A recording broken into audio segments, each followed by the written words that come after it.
drive, deep right field. It is gone! Manny Pena, a three-run bomb in the air. In the air, right field. Did he get it? Frazier's back, and the Brewers have taken the lead. Donaldson takes off. Pena's thrown to second base on the money, the tag, and he is out at second. What a throw by Pena. Boy, oh boy, this guy's something else or what? And there he is, Manny Pineapple. Manny Pena, the Brewers catcher, back in the starting lineup today. What a season it has been for him. And he helped Brewers win the game last night. And now they have a chance to win the series with a victory today. We're at AT Park, a day game in San Francisco. It's the Brew Crew and the Giants on Fox Sports Wisconsin.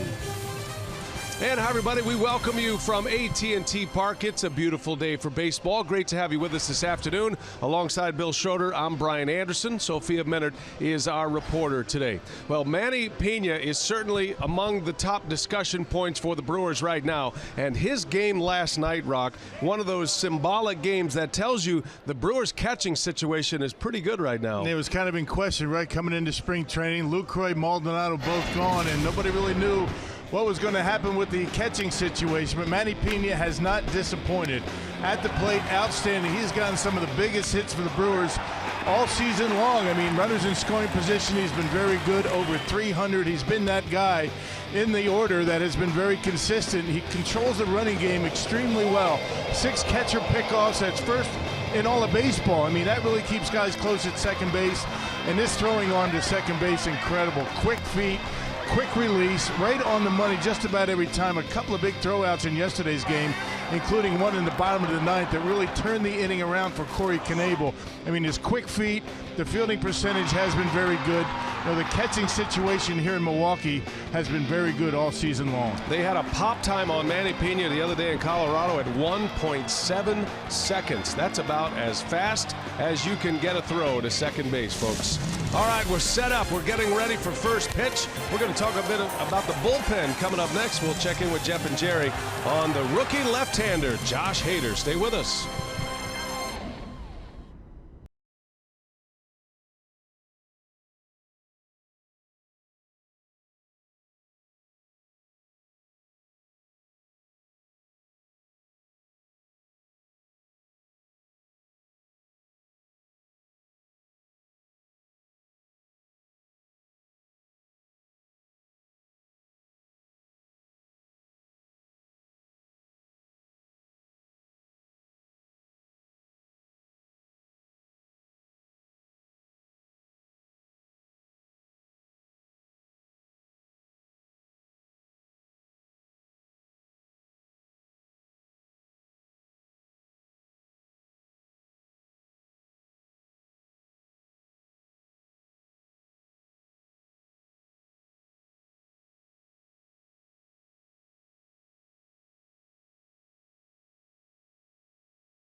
to you by Miller Lite, the original light beer.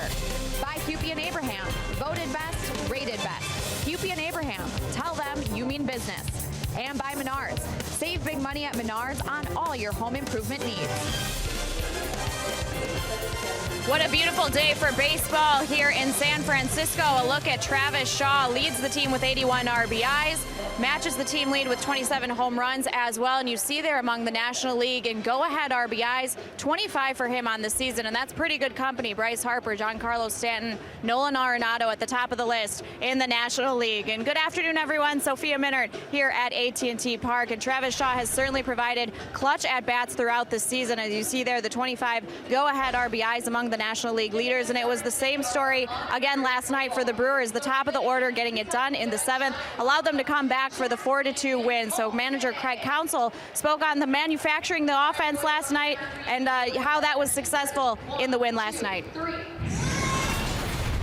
You know, we didn't do it with a homer tonight, but you know, you string together hits, and then that's what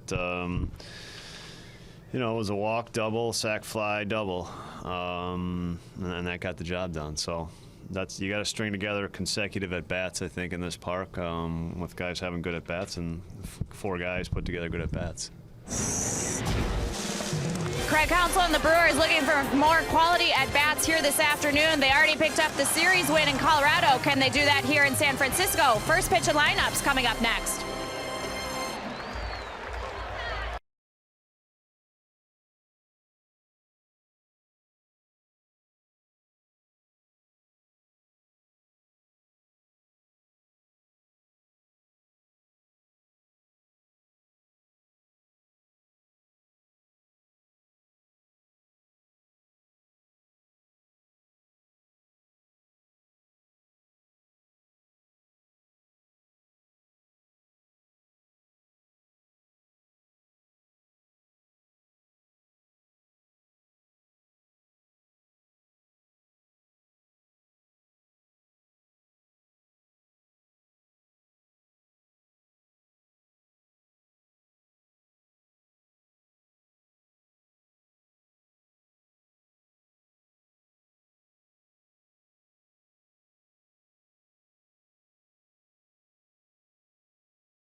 And Shaw is into second with an RBI double. And he pulls one through for a base hit. Here comes the throw from Perez. 2 hops, the catch, the tag. He is out at the plate.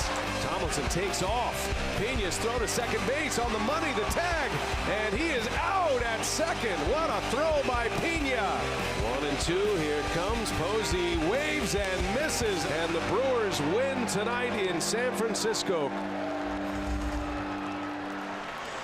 Oh, what a win it was last night for the Brew Crew in San Francisco. And now we're ready for day baseball in the city by the bay.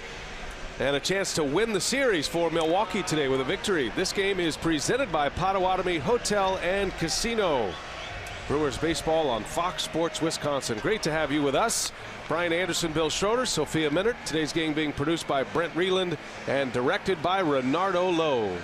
Brian Michalogic also in the truck doing whatever he does. Craig Counsell winning his 200th career game as a major league manager. Phil Garner is the franchise leader in victories. And Craig Counsell, when his time is done here, the hometown kid from Whitefish Bay, hopes his name is atop this list. He's off to a great start. Potawatomi batting order today for Counsell has VR leading off, then Santana, followed by Braun. It goes Shaw, Aguilar, and Pena in the middle, with Broxton, Arcia, and Garza rounding it out for the Brewers. And that's the batting order. Rock, that will face left-hander Matt Moore. Yeah, he's having a rough time of it this year. A 4-12 record, 554 earned run average, 26th start here today. He had been winless in 9 consecutive starts. He did pick up a win his last time out. First pitch, a little off speed. VR trying to jump him early, a swing and a miss, and that's how we get started today. Just a glorious afternoon in San Francisco. Could not ask for better baseball conditions today. Cool temperatures, sun shining brightly. The Brewers start play today 2.5 back of the Chicago Cubs. Cubs won last night. The Cubs have won 4 in a row. They had a comeback win yesterday, erasing 2 3-run deficits in Cincinnati. The Brewers are 4 back in the loss column to the Cubs. And you also check the wild card race now, because the Brewers are back in that picture as well. They are 3 back of the Colorado Rockies, who occupy the second wild card spot. The Brewers also 4 back in the loss column to Colorado.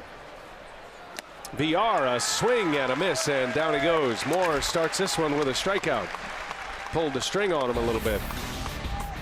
Let's check out the Giants defense, brought to you by Menards here today. Hey, you got Parker, Hernandez, and Moncrief in the outfield. Gorkis Hernandez gets a start in center field. He was out there in right yesterday. Sandoval, Crawford, Tomlinson, and Ryder Jones. Jones at first base, and Buster Posey, the MVP, behind home plate. Here's Domingo Santana. First ball swinging, fly ball right field. That's down, base hit. Gonna go to the wall, takes a bad bounce out there. And Santana's into second base with a double. And just like yesterday, Domingo jumping on the first pitch he sees in his first at bat. Yeah, fastball pretty average for Matt Moore. He's got a big overhand curveball. He'll cut the fastball and a changeup. So look for the Brewers to be aggressive early in the count. 89 right on the corner, and Santana able to take it right down that line in right field. The Brewers with a scoring opportunity here in the first inning. Santana with a double to put a runner into scoring position, with Ryan Braun coming to the plate. Ryan had a big RBI last night, drove in the tying run late in the game. That was a 2-run 7th inning. Brewers went from 3-2 down to ahead 4-3. Braun swings at the first pitch, a high pop up in the infield. Kelby Tomlinson is over to make the catch for the out. Had to cross over into the shortstop territory, actually. Always an adventure. A little bit of breeze, not so much wind today as there has been in the first 2 games of the series, but can't be on your heels on pop-ups in this ballpark. So 2 men are out. Wind blowing this afternoon in San Francisco. What a great scene. Good crowd filing in once again. They lost their sellout streak earlier this year, but they're still packing them in here, averaging about 39,000 per game, even though the Giants have had a bad year. 51-77, the Giants record. They are in last place in their division. They start play today 40 games out of first place. They have actually been eliminated from the division title already. They just had a number of injuries and guys not getting the job done. It's been a disappointing year. It hadn't been that often that Bruce Bochy has had to deal with a season like this. Here's Travis Shaw. He drove in the game winner last night, part of that 2-run 7th. He ripped a double down the right field line. Brewers able to manufacture runs, get multiple hits in innings, and not relying on the home run ball to win a game last night. 4 runs and 10 hits last night for the Brewers. And Shaw down the left field line. That is a fair ball, and in to score is Santana. On his way to second, Travis Shaw. It's an RBI double, and Shaw strikes again. The Brewers' top run producer has driven in number 82. Yeah, he does that as well as anybody against lefties in particular. Is taking that ball down the line and left. This covers the plate so well, does Travis Shaw. Check out Posey setting up outside. He got it on the outside corner, but up in his own. That gives Shaw an opportunity to get the barrel of the bat on it, just inside that left field line. Boy, that looked like it might have hit that line. That's a painted stripe out there. You don't see the chalk fly anymore. They don't chalk them anymore at that part of the field. But Shaw with a base hit, a double, 2 doubles in the inning. The Brewers strike first today. And here is Aguilar getting a start this afternoon. Santana goes down the right field line, Shaw down the left field line. 2 opposite field extra base hits. Aguilar starting for Thames today. And he hits one hard. Panda knocks it down. And Sandoval makes the play. Tough break for Aguilar. Hit that like a bullet. The inning is over, but the Brewers score. Best first inning run scoring team in the big leagues. They do it again in San Francisco today.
Brewers score early here today. They get a run in the first inning on a Travis Shaw RBI double. And here we go to the bottom of the first. Giants are coming up.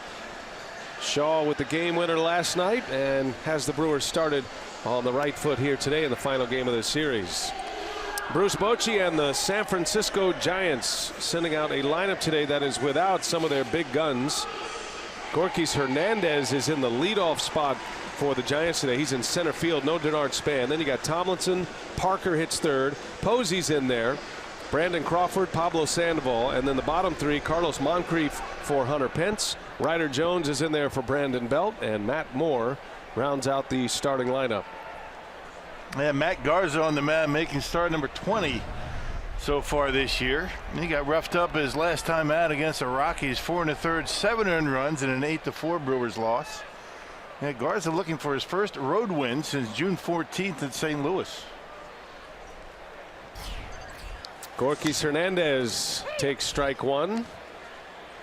Hernandez with a couple of hits in yesterday's game.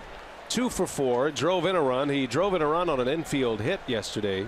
Had a key error in the game, however, as he sends that one to left field. That's well hit, and that is going to get down and go to the fence. Braun will play it back in. Gorkys Hernandez with a leadoff double in the Giants' half of the first inning. That location a problem for Garza his last time out at Colorado. Didn't have much of a curveball in that game. Of course, you'd like to think it had to do with the altitude up in Colorado. He needs that pitch. That curveball to set up the fastball. Let's check out the location. That pitch right down the middle of the plate, a curveball that was up in the zone.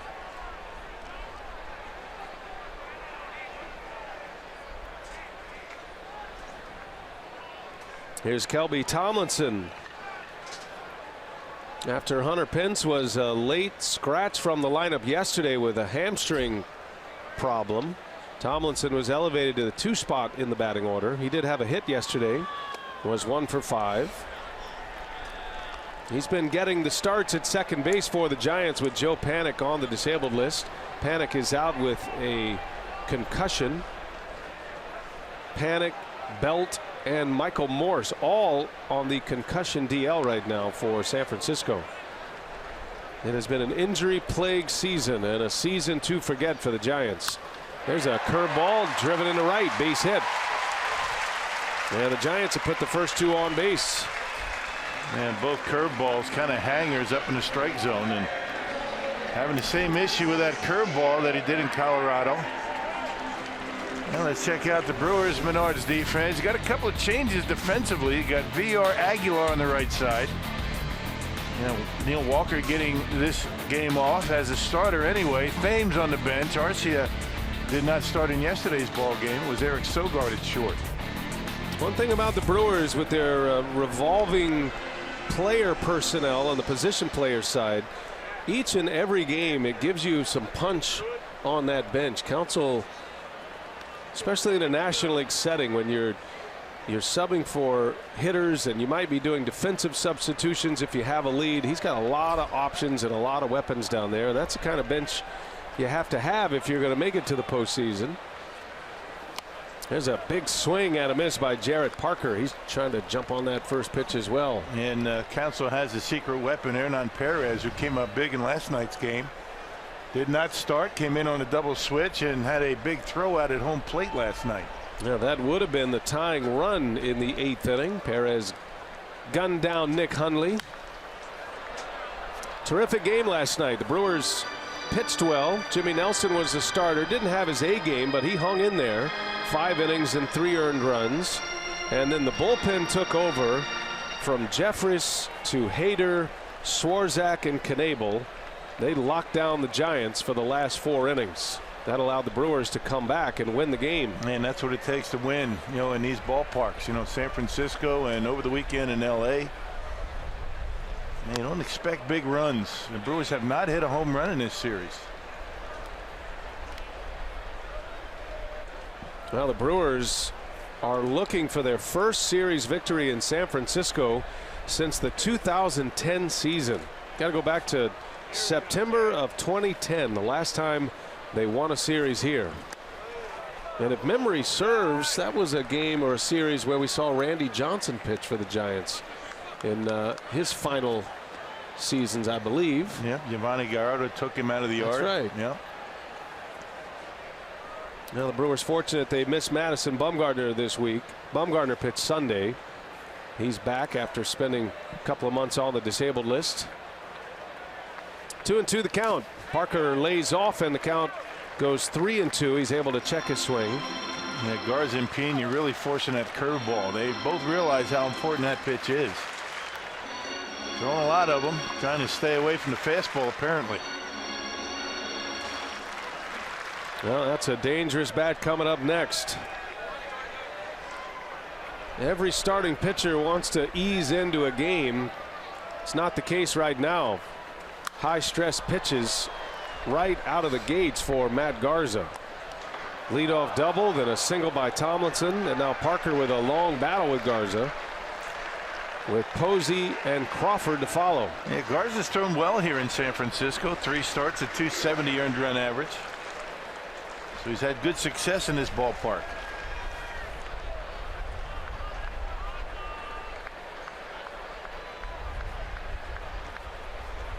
Full count to Parker. And he misses, and the bases are loaded.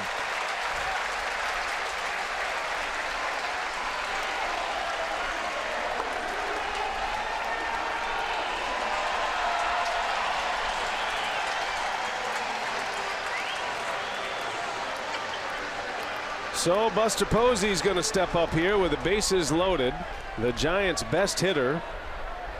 One of the things the Brewers did so well last night was keep Posey out of a position to hurt the Brewers. They were getting outs ahead of him. Posey batted last night, 3 of his 4 at-bats with nobody on base. Yesterday, Posey was 1 for 4 in the game. He did score 2 runs. And a rare strikeout for Posey. Knebel got him on the curveball to end the game. Guy doesn't strike out much. Very dangerous in these spots.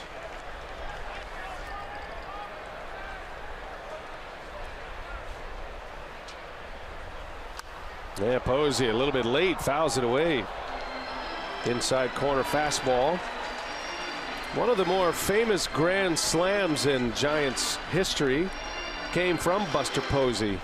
That was in the playoffs in 2012. He had a grand slam in Game 5 of the NLDS in Cincinnati that helped the Giants come back to win that series. And of course, the Giants would go on to win the World Series that season.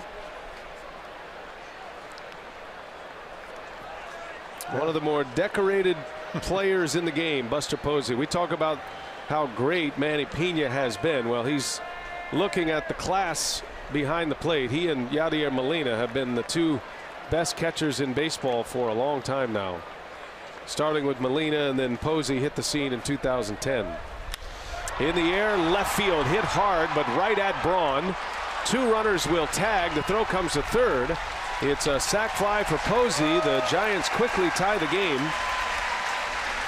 as Posey lines out, but a sacrifice fly and an RBI. Yeah, Ryan Braun playing extremely deep, making that catch very easy. And Posey hit that one right on the nose, but Braun playing deep, able to get it. And able to keep the runners at first and second. First out for Garza. That brings up Brandon Crawford. Crawford hit a 2-run homer yesterday in the bottom of the 5th inning. Gave the Giants a lead 3-2 at the time. On a cool night in San Francisco, and the ball was not traveling well. Crawford launched one out into the bleachers in right field. There's a slow curve in there for a strike. Yeah, the Giants don't hit many home runs. They hit their 100th home run last night. That was that Crawford shot. Dead last in all of baseball in homers. No surprise playing here, though.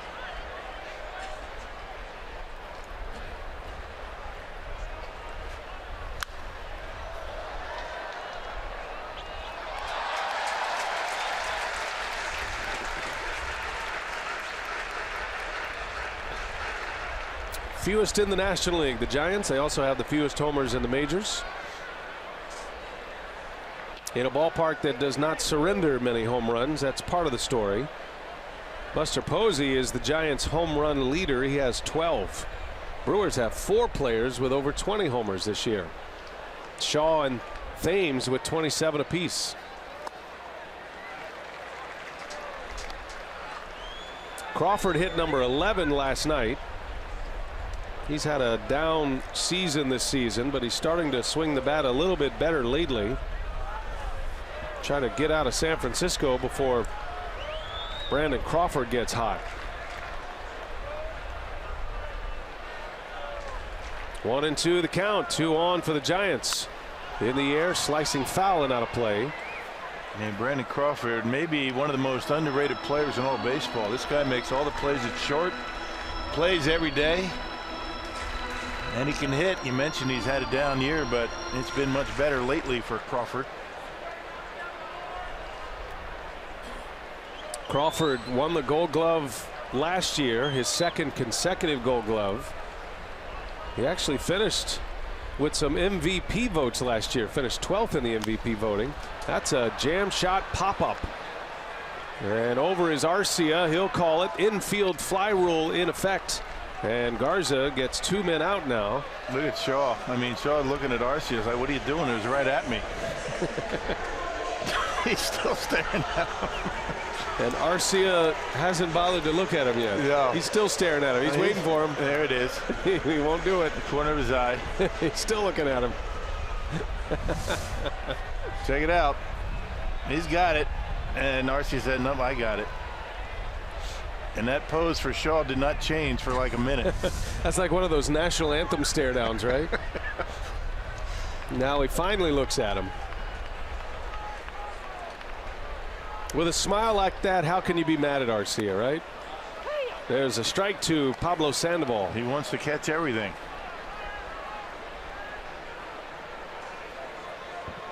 It'd be one thing if he missed a few, but since he never misses them, you might as well let him try to catch everything. It worked for Kelly Leak. Buttermaker would be proud. He even calls off outfielders.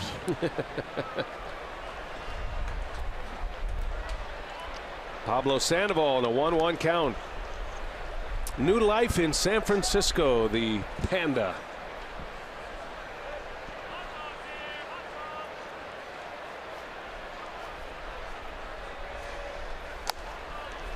It's a pretty common story in Major League Baseball. A guy who has so much success in a city, is beloved in this city, great years in the postseason with the Giants, those World Series years beginning in 12 and or beginning in 10, I should say, 2010. But he wanted to test the free agent waters and signed a deal with the Red Sox and did not go well there. There are so many different kinds of pressures that are involved, especially going to Boston in that market. Red Sox thought they had signed their third baseman of the future, signed him to a 3-year deal. That's when Travis Shaw emerged and actually beat out Sandoval last season. And they're both here today.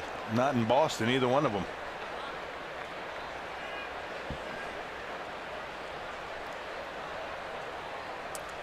Two men on, 2-2 the count. And Sandoval strikes out. Garza comes back to clean up the inning. Bases loaded, nobody out. He only surrenders one. We're all tied.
All tied heading to the second. Brewers are coming to bat. Manny Pena will lead off for Milwaukee.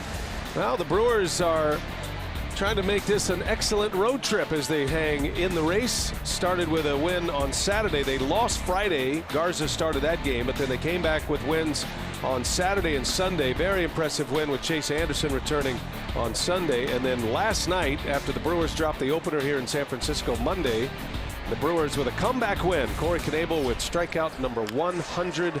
First reliever to hit that milestone this year. Even more Ks than the great Craig Kimbrell of the Red Sox. Yeah, how about that curveball that he featured last night? I mean, nasty. Struck out Buster Posey. It seems, you know, that Knebel, the more he throws, the better that curveball is. Well, Manny Pena was a big part of that ninth inning last night. Knebel put a man on to start it, and then the Giants got aggressive on the Brewers. They were trying to put some runners in motion, try to create some offense, and Manny Pena cut down Kelby Tomlinson at second base. One of the best throws of the year and one of the most important moments to make a throw like that. There's a called strike 3, and Manny is retired. Yeah, Pena threw out both stolen base attempts, one in the first, one in the ninth last night. Matt Moore with a punch out, his second. Starts the second inning with a K. That'll bring up Keon Broxton.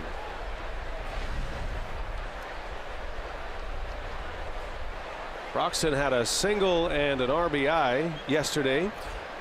Drove in the first Brewers run. That was a 2-out RBI single. Hit it right back up the middle.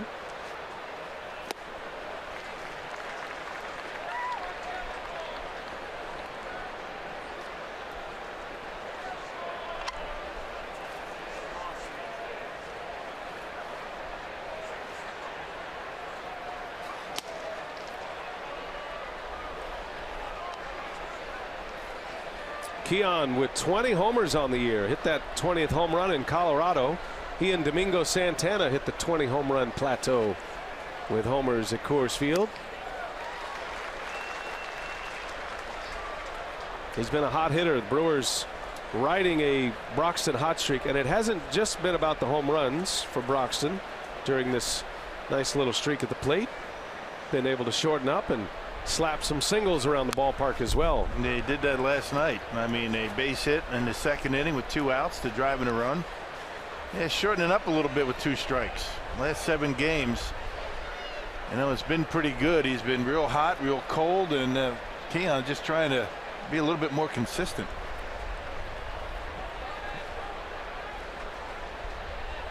One ball, 2 strikes on Broxton. And he'll step out. Start it over again. Keon 1 for 7 in this series. On the ground, in the hole. That is going to be through for a base hit. Broxton will turn the corner, and he'll hold up at first. There you go. 2 strike single for Keon Broxton, and a man on with 1 away. Yeah, just put the ball in play, right? I mean, that's what he tried to do when he went down to the minor leagues, working on a 2-strike approach. Put it in play, give yourself a chance, and with his speed, and you put it on the ground, he might beat it out, and he threads a needle into left field with that one.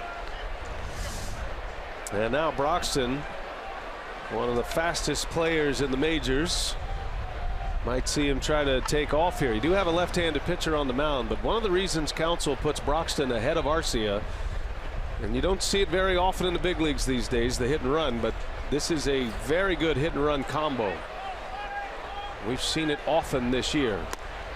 It looks like a hit and run. I guess you could, if you're against the hit and run notion, call it the old run and hit, meaning Broxton's trying to steal a base, but Arcia is so good driving the ball the other way. Yeah, even on the ground. That's why that hole very useful to Orlando Arcia.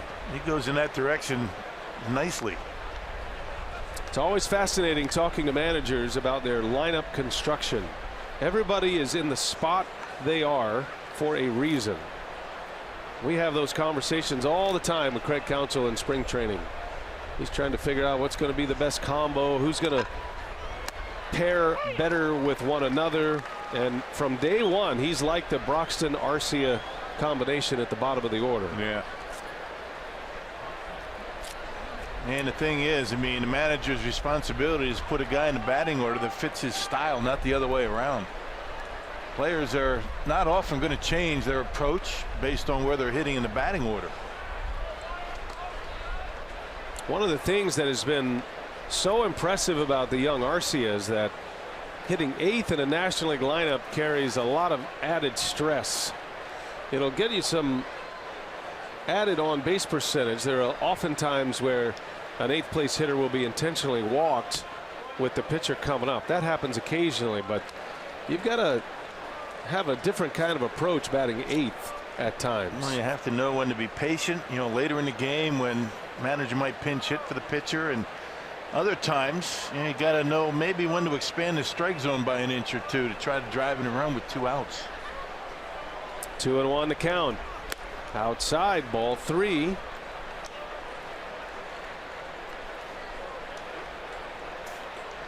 This might be a spot you see Broxton take off. Just getting ready to say 3-1. You figure Moore wants to throw a strike. See if he can get a jump.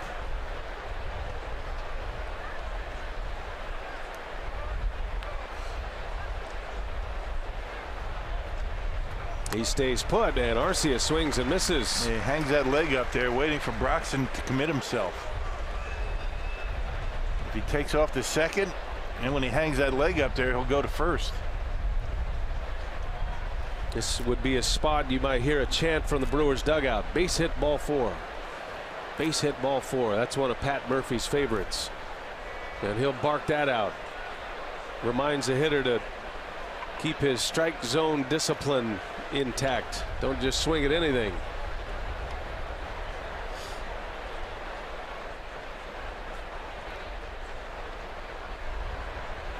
Arcia hitting .280 coming in. 12 home runs as well. One of those an inside the park home run. Broxton takes off. Arcia fouls it away. Yeah, very late jump because of that good move from Moore.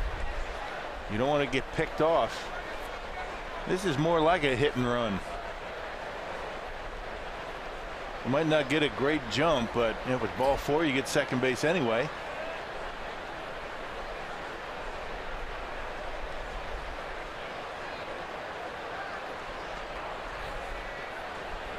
Brewers have a man on with one away. Scoring in the first on a Shaw 2-out double. Scored Santana. And Arcia pulls one to short. Crawford there, bobbles it for a moment, but the Giants still able to turn the double play to get out of the inning. That's what you were trying to avoid right there. 6-4-3 double play. Inning is over. We head to the home second.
Between the Brewers and the Giants, we are all tied up at 1 here in the second. Scoops from the clubhouse brought to you by Car Stoop manager Craig Counsell, talking about some injuries, particularly Brent Suter. A good step forward for him. He's been on the disabled list since August 13th with that left rotator cuff strain. Suter has played catch the last few days, and before today's game threw his first bullpen. And when Suter came in, he told me it was a great session, said he felt really strong, was able to work all of his pitches, and said he really felt like it was like a whole different arm. He said the soreness has gotten out of there. It's something that he's dealt with for the last few weeks, and so he said he felt like he just needed that time for that rest to get that soreness and tightness out of that left shoulder. So the bullpen really good for him. And Jet Bandy still on the disabled list with the fractured rib, but he took some steps forward during this series by taking some swings in the cage, but no timeline yet for his return. Yeah, it's going to be tough for Bandy. Thank you, Sophia. Fractured rib is not an easy injury to come back from. It just requires time, and you can say you need to or want to tough it out all you want, but it's still very difficult to do that with the location of that injury. It affects everything you do, including sneezing and breathing hard. Yeah, no kidding, let alone catching behind home plate, right, and swinging the bat. Forget it. Well, meanwhile, for Brent Suter, though, this is a guy that, talk about filling in a role for the Brewers. How great was Brent Suter while Chase Anderson was down? Yeah. And you have options with Suter. You could use him in the rotation if there was an injury. So he gives you backup there, and he's going to be a terrific piece in that bullpen as we hit the home stretch of the season when he's ready to come back. Yeah, made 9 starts at 379 earned run average. He put together some really nice outings. Yeah, for Craig Counsell. It'd be nice for him to come back, whether they use him as a starter or in the bullpen to get an extra left-handed arm out in that pen. They've got just only Josh Hader at this point. And Josh can't throw back-to-back days. Or at least they haven't had him do that yet.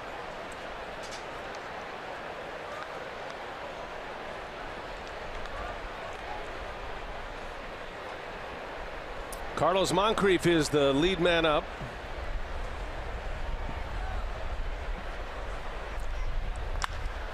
In the air, deep center field, and Broxton is there to make the play. It's just so interesting watching games in this ballpark, and it takes a little bit of getting used to, and these players admit it as well, but you hear the sound off that bat and it goes nowhere. Yeah, and just the opposite in Colorado, right? I mean, you talk about two big differences. I mean, big contrast going from Coors Field to here. That ball in Coors Field probably off the wall or out of the ballpark. It just carries differently. One of the better ballparks for home runs, Coors Field, and right here, ball just doesn't go anywhere. Moncrief is out, one away in the second inning. Here's Ryder Jones playing first base these days for the Giants with Brandon Belt on the disabled list.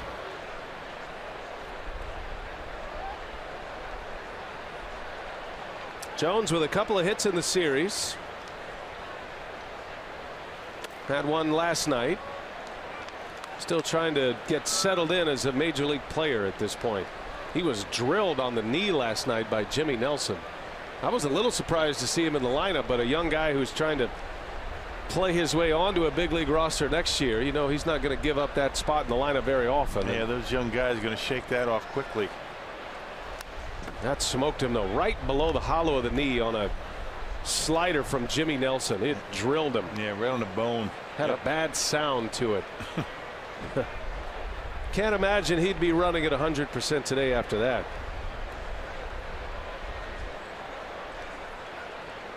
One ball, 2 strikes to count on Jones. He's hitting 8th today in the Giants lineup.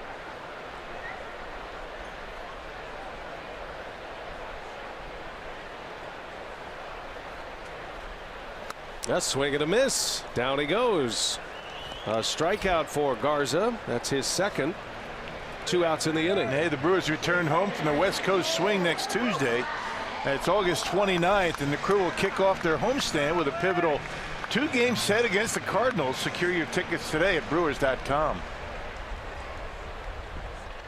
Brewers have 3 in Los Angeles to wrap up this road trip. Brewers will take a day off tomorrow, and then the Dodgers series beginning Friday night in L.A.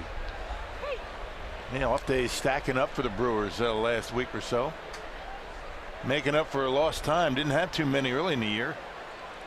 It could really pay off this time of year, and you credit that to the fact the Brewers have a roof, because these off days are built into the schedule for every major league team, and they're there to make sure you can get makeup games after postponements and whatnot. Brewers don't have to worry about that for half their games, all the home games. So the off days are still intact. There's a swing and a miss. Moore strikes out, and Pena is going to run him down to secure the out. Aguilar sitting there waiting for a throw, but Pena and Arcia said we'll handle all of this ourselves today.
come to San Francisco and not only see the history and the specifics of guys like Willie Mays, Willie McCovey, Juan Marichal.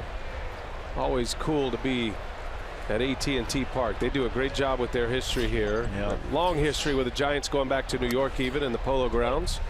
Moving to San Francisco, 1958. Got some really neat pictures, you know, along the press box. There's Willie McCovey. I think it's one of the neatest things in baseball that they call that area out beyond the right field wall McCovey Cove. That was part of the plans when they designed the ballpark, and to honor the great Willie McCovey. Garza sends one into deep right center. That ball's hit well, but running it down in center field is Hernandez for the first out. It's about as far as we've seen Garza hit a baseball. Picked the wrong ballpark. Yeah.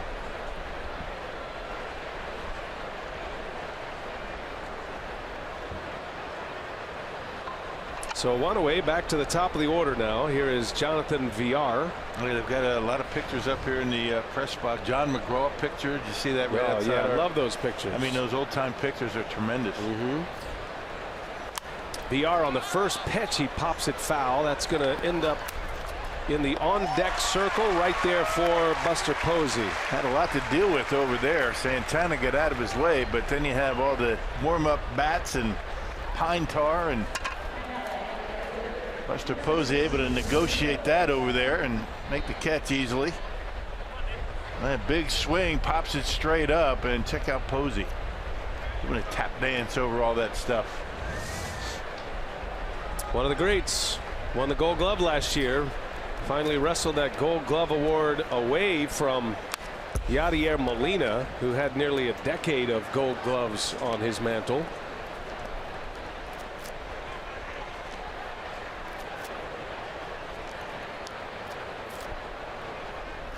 Domingo Santana with two away. He doubled to right and scored the run in the first inning. Shaw drove him in with a two-out double.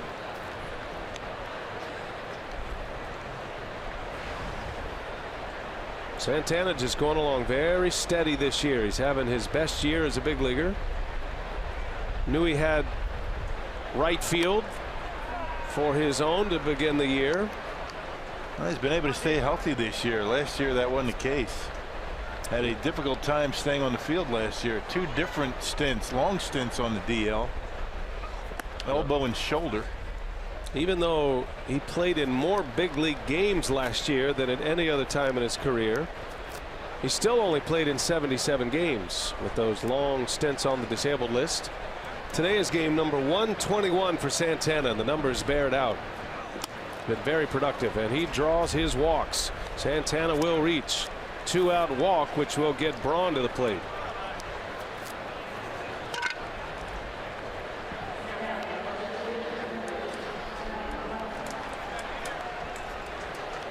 Ryan playing in all three games of this series. Got the day off tomorrow, the scheduled day off for the team. And then going to a place where he always has success, his hometown. Brewers Dodgers beginning Friday night.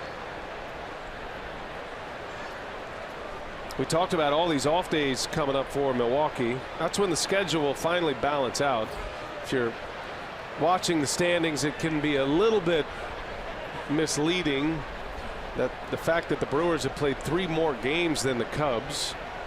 They played 3 more than the Rockies as well. That's all going to even out here in the next couple of weeks, because while the Brewers will be enjoying some off days, those teams will be playing. Hey, you'd rather have him late in the season than early. Coming at good times from Milwaukee. Well, specifically for Ryan Braun, it means you can get him his off days without missing a team game. Right now for Braun, it's about 3 in a row max before he needs a day off. Probably stretch him to 4 as we get to the final couple of weeks of the season, but right now 3 in a row, and the calf injuries that he suffered earlier this year are still there. He's just trying to manage it better. Bouncing ball foul past third.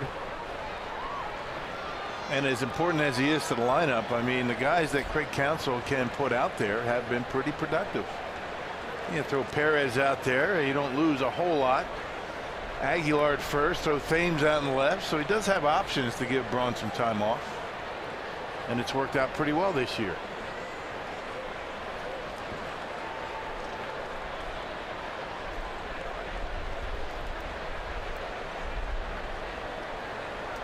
Oh, and 2 the count. 2 men are out. Got a runner at first, Santana, and Moore's going to check on him.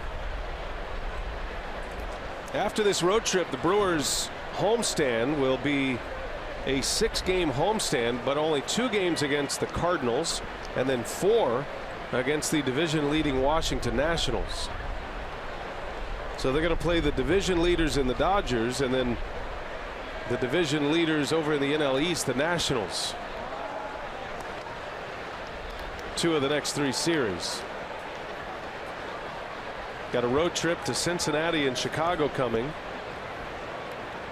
There's another road trip to Miami and Pittsburgh, and then the last road trip of the year is a 3-gamer in St. Louis.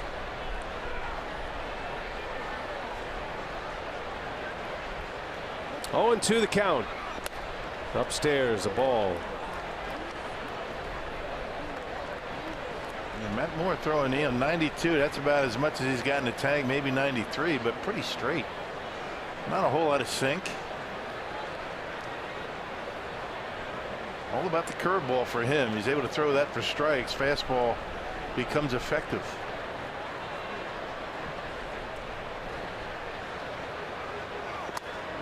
Misses inside.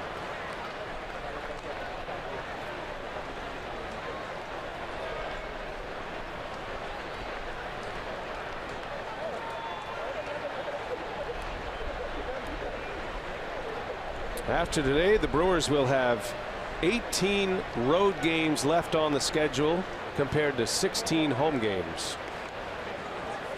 Trying to survive this 3-city trip, Colorado, San Francisco, and LA. And that's why this game is such an important game for the Brewers to try to win and win the series and start this road trip with 4 wins versus 2 losses. That's why I thought last night was such a big win. You don't want to go lose 2 in a row to the Giants. On the ground, slow roller to second base. Tomlinson goes to first, and that will retire the side. Game still tied at 1. We head to the bottom of the 3rd inning. We're in San Francisco. There is McCovey Cove. Beautiful McCovey Cove on a great day for the Grand Ole game.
Not putting too much pressure on myself and just going out there and pitching to my strengths and just trying to execute every pitch that I make and you know, try to get weak contact or even a swing and miss. Definitely the routine has a more consistent, base, and I think, pretty soon it should be coming along where I'll be, eventually going back-to-back days and being able to, work multiple innings and, get that kind of bullpen full effect. Josh Hader, who was terrific last night, 4 outs, had 3 punch-outs, and went right through the heart of the Giants order. He's got a lot of style. He is a very unique individual. He's got a chance to be a star in Milwaukee. Yeah, he's been something else and never really worked out of the bullpen a whole lot, but you never know it this year. Tremendous work. There's a line drive slicing away from Santana. That's going to get down and off the wall. Santana comes up with it cleanly to throw to second, and safe at second is Hernandez. This guy can swing the bat, and he has gotten to Garza twice. 2 doubles today for Gorkis Hernandez. Yeah, 2 base hits last night. He wasn't even in the original starting lineup last night. Hunter Pence pulled a hamstring. This time takes one down the right field line, playing in place of Denard Span. So a pretty good player to be able to insert in your lineup for Bruce Bochy. Gives you some pop in that lineup. His double in the first came down the left field line. Now he sends one down the right field line. Go ahead run at second base. Garza facing Kelby Tomlinson now. Brewers look like they are expecting a bunt here. The corner infielders are in. Tomlinson not bunting, takes a strike. Yeah, being with the bag on the corners, back up the middle.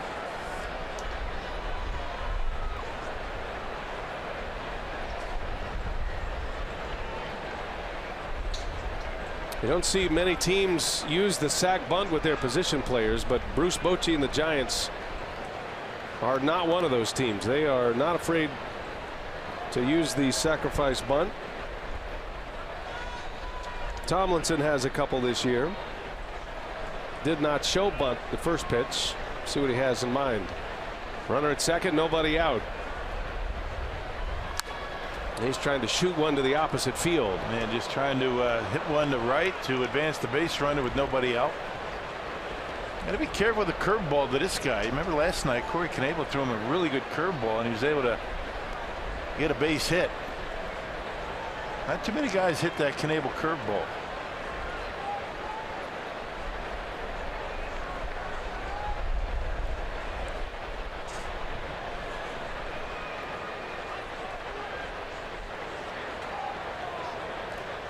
Oh, and 2 the count.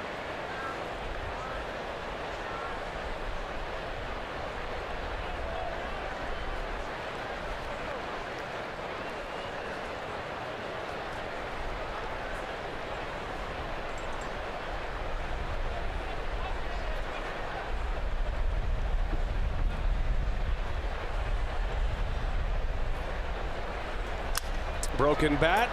On a hop to Shaw, across the diamond he goes, in time for the out. So Garza breaks his bat, and Tomlinson grounds out, unable to advance the runner. 1 gone, still a runner at second base. Yeah, pretty good pitch after a couple of curveballs. Garza able to jam him on the inside corner, ate him up inside. Good pitch. That is one thing that Garza has done a pretty good job of this year throughout the season, working inside. That's a good compliment to that curveball. Jarrett Parker with 1 away. Reached on a walk his first time up. That loaded the bases with nobody out in the first inning. Garza only surrendered 1 in that inning. Posey drove in the run with a sac fly. And then Garza got a pop up from Crawford. A strikeout to Sandoval to end the inning and end the threat. That was a big opportunity loss for San Francisco.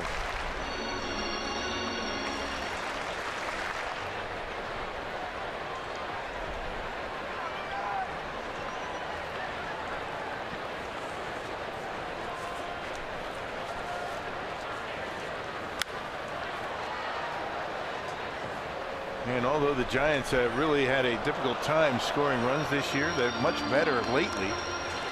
Yeah, last month or so, runners in scoring position hitting over 300. League average about 275. They have not been very good in this series in that department.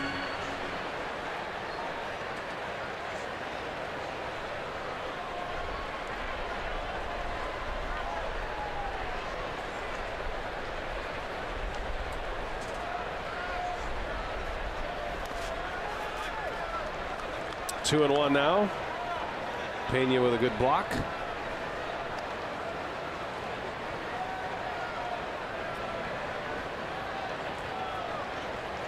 Leadoff double by Hernandez sends Garza to the stretch to begin this inning. One man out. Got the dangerous Posey coming up next.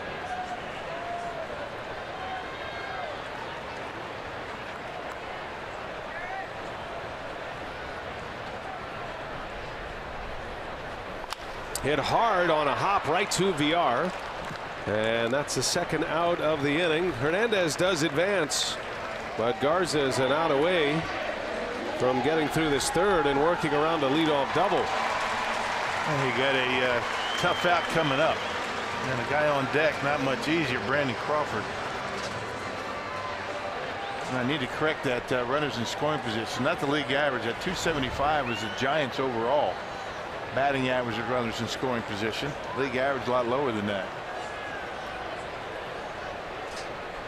Duly noted. Thank you.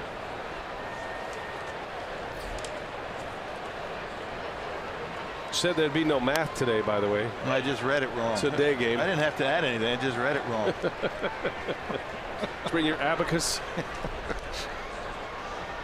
Slide rule. Posey with the 5th best batting average in the National League coming into play today, hitting .320. Oh, up and in. 1 ball, 1 strike on Posey. Posey with his 54th RBI. He did not play in the first game of the series. The Giants won that game 2-0. Brewers got shut out on Monday night. Posey was in there yesterday. 1 for 2, scored twice. He's got a runner at third and 2 outs and a swing and a miss. He chases one and it's 1-2. Yeah, see Garza not even close with that one. And now that's the Brandon Crawford effect. I mean, normally, you know, you might want to pitch around Buster Posey, but not with Crawford on deck. He's a tough out as well. Got him in a hole. 1 ball, 2 strikes. And Posey into right, hit well. Santana, long run at the track. He makes the catch. Santana with a nice running play. Covered a lot of ground. Smooth as it gets. Santana hauls it in. We're still tied at 1.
A lot of them here walking downtown. Great to see him at the ballpark.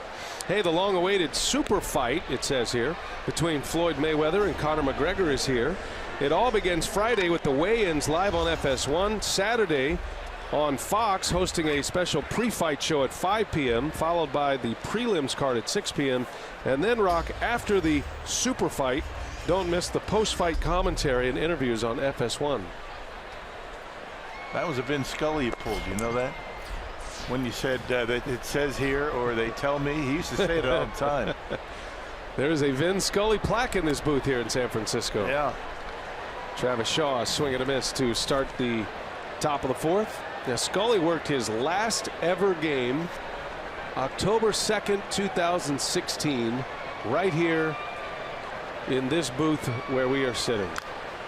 We are hardly worthy to be broadcasting a game in this booth. Right. They should just close it off for all time. And put us in another one. Yep. Yep, there's a we are situated between the great Giants broadcasters and the Giants radio announcers. John Miller normally sits right there to the left, but he's on a little bit of a break right now. No telling what he's doing. Yeah, well, you never know. That's his time. Nobody needs to know. And then this booth, there's a plaque on the side of the wall that commemorates the final game of the greatest play-by-play announcer that ever lived, Vin Scully. And that's no small tribute either, because the Giants and the Dodgers don't exactly see eye to eye, if you know what I mean. No love lost. Great rivals for many years, and Vin Scully was part of that rivalry when they were in New York. He was one of the few that could actually tell those stories about the New York Giants and the Brooklyn Dodgers. The New York National League Giants. That's why you hear all the time as Shaw swings and misses and strikes out. You hear the phrase, the New York Football Giants. That phrase came about because there used to be the baseball team, the New York Giants. And I know everybody says this. It's not going to be the same going to Dodger Stadium. No. Over the weekend. Yeah, we're going to miss Vin. Wonder if we could encourage him to come out and maybe call a few innings on Brewers television. Probably not. I'm sure he never hears that either. You think he just sits around in his house and I think he calls play-by-play just for the fun of it? I mean, a master painter, does he stop painting? I don't know. Well, you know, we asked him about that, what he does when the team's on the road. He says he doesn't watch a whole lot. Right. I He mean, never has. He kind of gets a sense of what's going on, but doesn't sit in his living room and watch every game. Jesus Aguilar takes a strike. Now, Bob Uecker, he's different. When we're on the road and Ueck's not here, he's watching. Is he watching or listening? It's a great question. We should find that out. Is he listening to the radio? I'm sure he's doing both. Sure, I'm sure he is. Yeah. Because when I ask him, did you watch the games? He says yes. And then when Jeff Levering asked him, did you listen to the games? He says yes. So maybe he's doing both at the same time. Yep. How lucky are we, though? We get to work with guys like Bob Uecker and Vin Scully and sit next to John Miller. These are all Hall of Fame broadcasters. To say nothing about Krukow and Kuiper. Our great friends over there at Giants Television. There's a strike to Aguilar. They take good care of us here. Yeah, it started with Lon Simmons, Russ Hodges. The Giants win the pennant. The Giants win the pennant.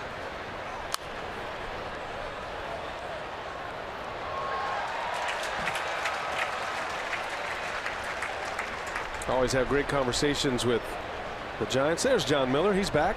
Very colorful today. How you doing, John? Good to see you, buddy. Hi, John. He's locked in. And Aguilar sends that one foul. Gonna have to get his John.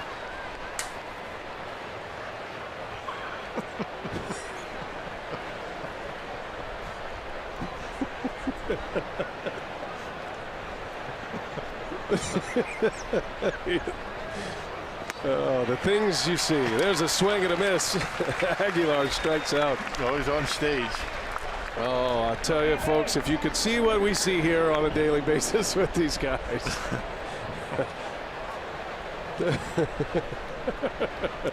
I hope you told him he was actually on TV. I mean, of course, he's a gentleman. He always knows He's being watched.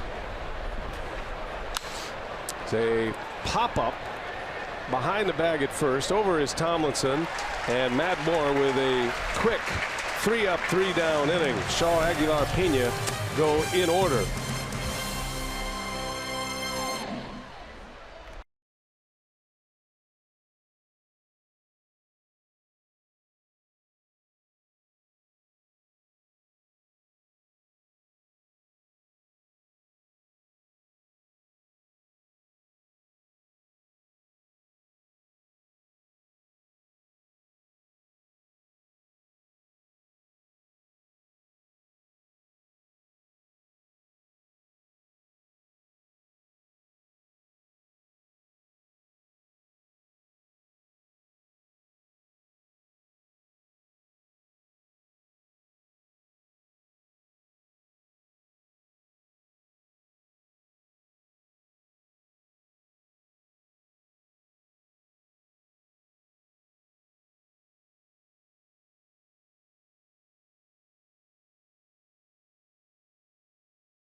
And the Giants here in the fourth at AT Park. Now time for our minor league scouting report brought to you by UW Whitewater. We talk about Lucas Erceg, the third baseman for the Carolina Mudcats. It seems like every night. Last night against Winston-Salem in a loss for the Mudcats, he did go 1 for 2 with a solo home run, 2 walks. You see his Carolina league ranks. He's got 14 home runs on the season. That's tied for 10th and his 71 RBIs, second best in the Carolina League. He's the 10th best prospect in the Brewers organization, drafted last year. So Lucas Erceg putting together a really nice season in high A for the Mudcats. Well, that guy burst onto the scene in spring training this year. He looks like the real deal major league hitter at some point in his career, and he's just getting his career started as a pro, drafted last season. Lucas Erceg. There's a line drive by Crawford down the right field line. That's going to get into the corner. Santana will play it back to the infield, but Brandon Crawford with a leadoff double. And for the third time in 4 innings, the Giants start an inning with a double. Yeah, including last inning, a leadoff double from their leadoff hitter, but the Giants failed to score. You can't be trying to get out of this mess all that often. Another curveball up in the zone. It's been a troubled pitch for Matt Garza today. Left that one up just out of the reach of Aguilar and down the right field line. Been very inconsistent with the curveball today. Well, the Giants have just 1 run, but Garza has been pitching in high stress situations, it seems like, from the start here today. Pitched out of a bases loaded, nobody out jam in the first inning. Stranded a leadoff double last inning. Now he's got a leadoff double to work with here in the fourth. Sandoval the batter, Sandoval, and then Carlos Moncrief. Sandoval struck out to end the inning with 2 on in the first.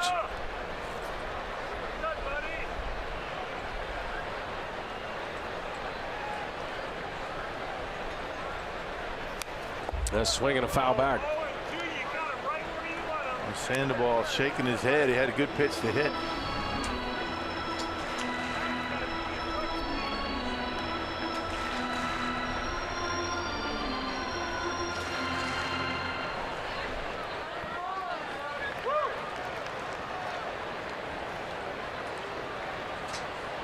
Brewers scored in the top of the first.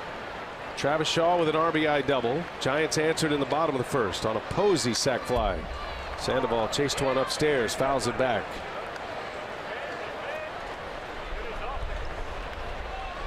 Guy's tough to pitch to. You never know what he's going to swing at. He'll take a pitch down and in and slice it down the left field line. Hook one into right. Tough guy to try and set up. See ball, hit ball for Sandoval. That rhymes. 0-2 the count. Didn't bite this time.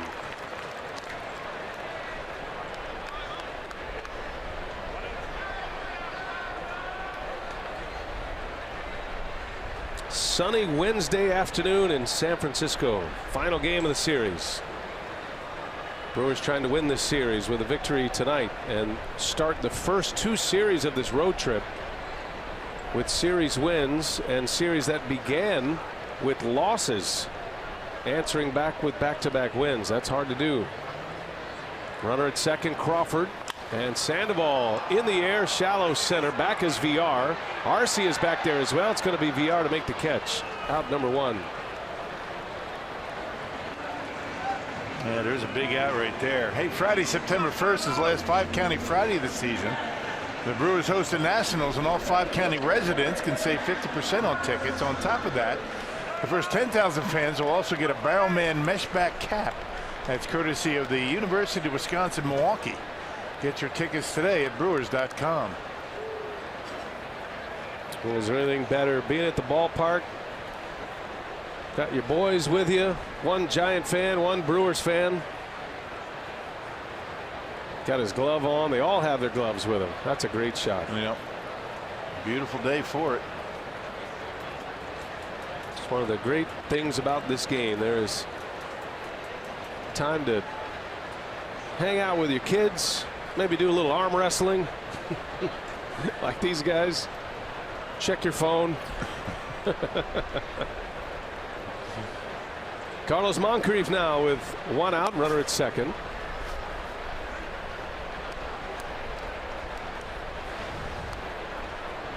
We're going to pick up about 30 degrees on our way south from San Francisco to Los Angeles. Nice. Temperature has been in the upper 80s and low 90s in LA.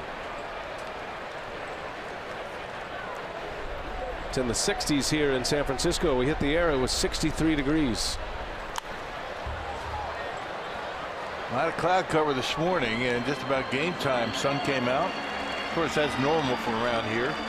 The marine layer, they call it. The marine layer. There was a lot of bad things said about the marine layer here on Monday that prevented everybody in this area from seeing the eclipse, the solar eclipse.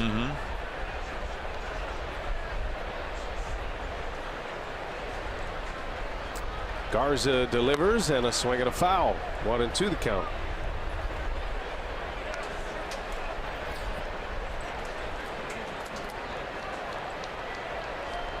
Eric Dames from this area, San Jose kid, getting the day off from the starting lineup today.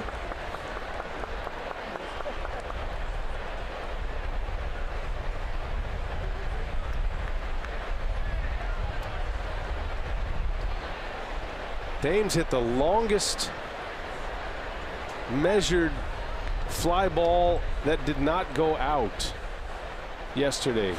He hit one 433 feet, and it was a triple. Stayed in the ballpark. Deepest part of the ballpark, yeah. Up off the brick wall out there in the 421 sign. Little to the left, it's a homer. 1-2 the count. Moncrief at the plate, starting in right field today.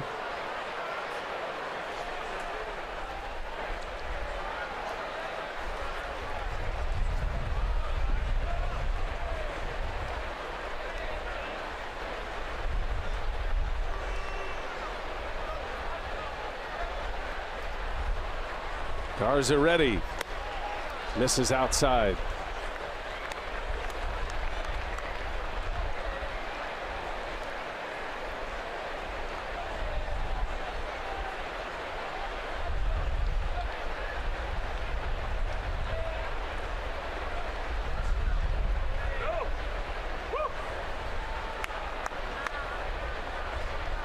Long pause by Garza, delivers, and a rollover foul ball.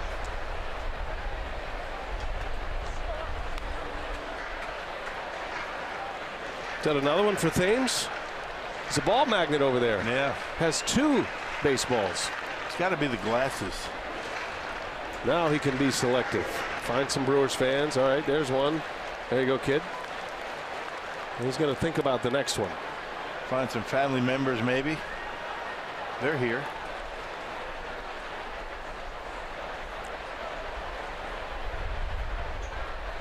Two-two to Moncrief. Crawford started the inning with a double. And a swing and a miss. He struck him out. Pena's got it secured at first. He does. And out number 2, a strikeout of Carlos Moncrief. Yeah, threw some good curveballs to Moncrief. I mean, we've been talking about how inconsistent that pitch has been for him today. He threw some good ones, including this one. Down around the dirt. Actually slider that time, and got his man. Yep. Good pitch. Good block by Pena. So 2 men are out. And with Ryder Jones scheduled to hit, Bruce Bochy's going to go to a pinch hitter here. I don't know. I think this might be an injury situation, huh? Yeah. There would be no real.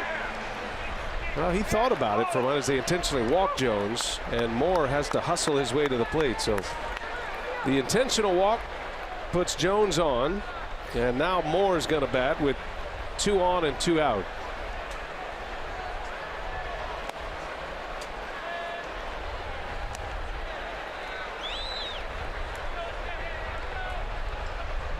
Every now and again, that no pitch intentional walk gets us. It does. And then the scene down on the field, you're thinking, man, it is really early to be pinch hitting for your pitcher right now. We're only in the 4th inning, but no Matt Moore to be seen.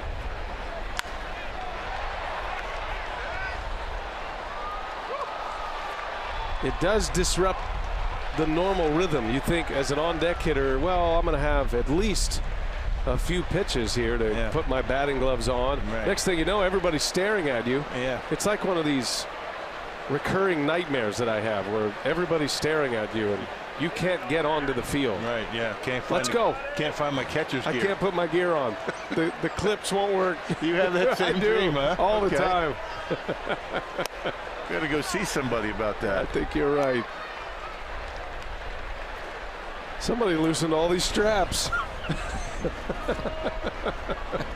Amazing. Can't get my chest protector on. Yeah, it's true. Just can't find it. Mask is falling off. The Where helmet is it? On the rare occasion I'm asked to play. You finally get your Can't chance. find my gear. I didn't think I was going to be needing that today. Oh boy.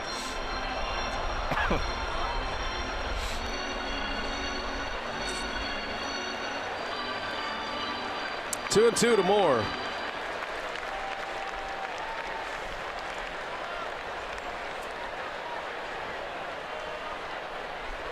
First and second, 2 gone in the inning.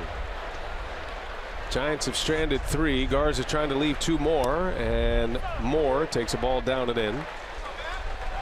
These are 2 pitchers here, Moore and Garza, that both pitch for the Tampa Bay Rays, and the emergence of Moore is one of the reasons Garza became expendable to the Tampa Bay Rays. After Garza had pitched so well for them and was the MVP of the ALCS in 2008 on that World Series team, Moore burst onto the scene in 2011. He was coming up through the minor leagues in 9 and 10, and they felt like they could do without.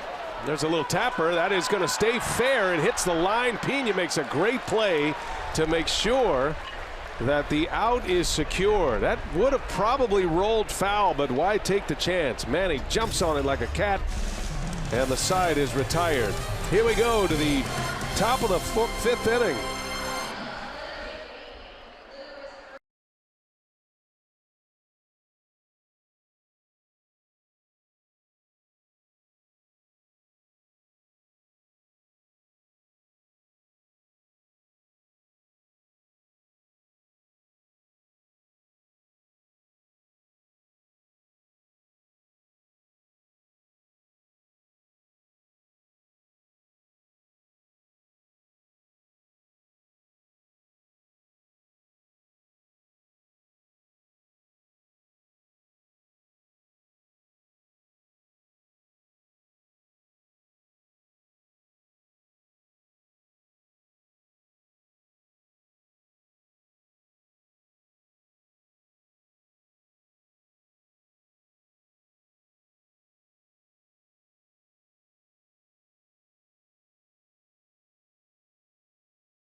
Milwaukee Brewers baseball on Fox Sports Wisconsin is brought to you by the Wisconsin Lottery, reminding you to please play responsibly.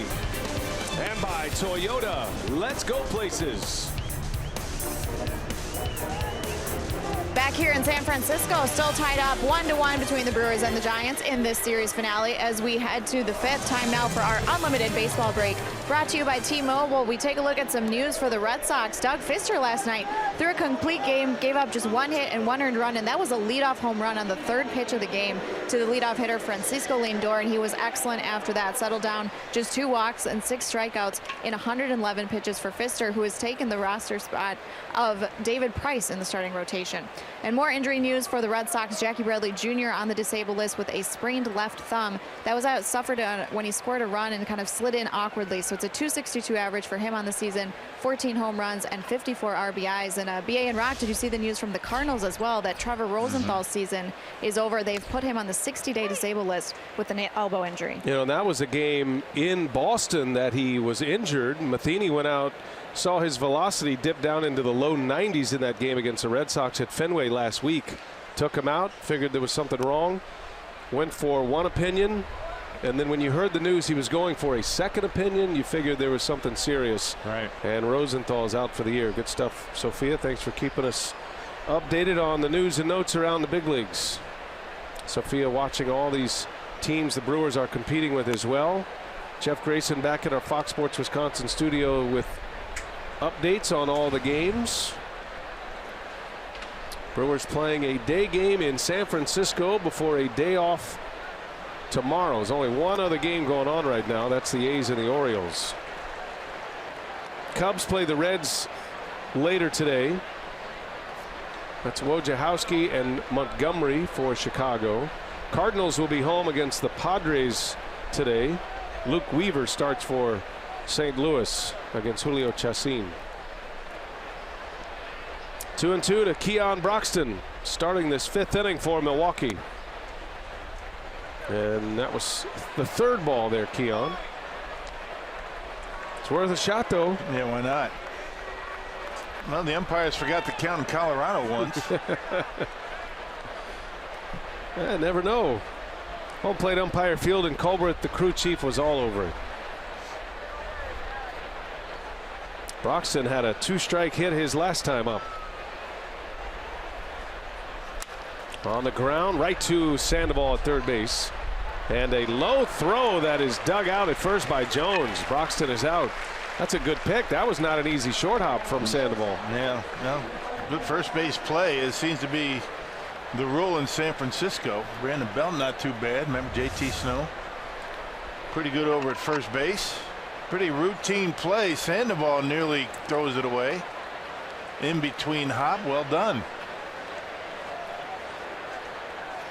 Man, not easy. Good soft hands by Ryder Jones. One man out. Here comes Arcia. Takes a strike from Moore. Moore's been getting ahead of most of the Brewers hitters so far today. That's 14 out of 17 first pitch strikes. And he's quickly ahead 0-2 on Arcia with 1 away in this inning. Man, he's had a good curveball today. Curveball, cutter. Tries to ride that fastball up in the zone.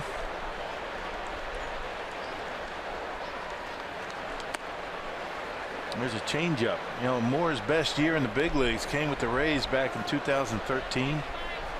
He was 17-4. Has not come anywhere close to that after 2013.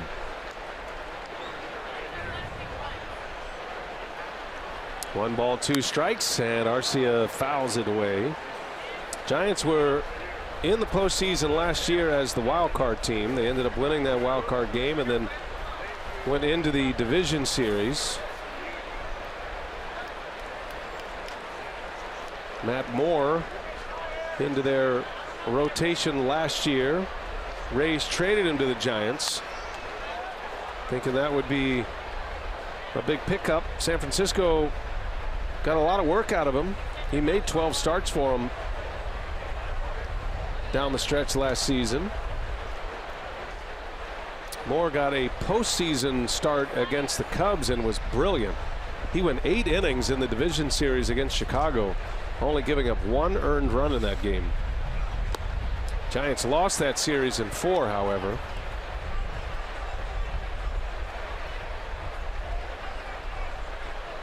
Matt Moore went 8 innings against the Cubs and struck out 10.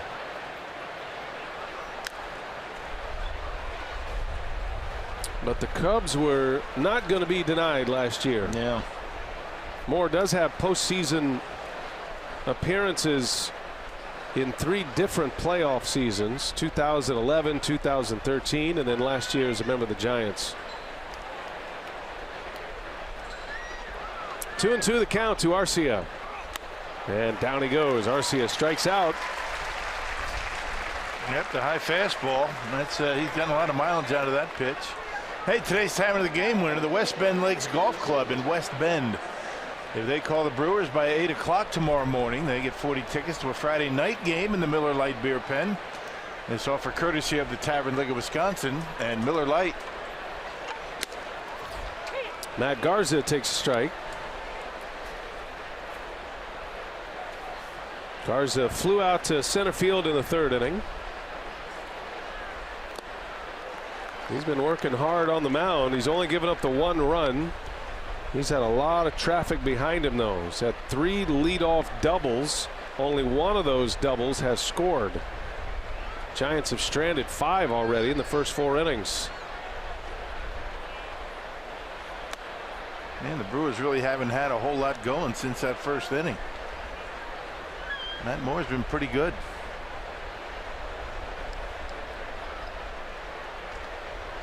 One and 2 the count on Garza. Down he goes. It's a strikeout from Moore that gives him 6. It's a 3-up, 3-down inning, and Matt Moore has retired 7 in a row.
For the whole series, I think, Rock.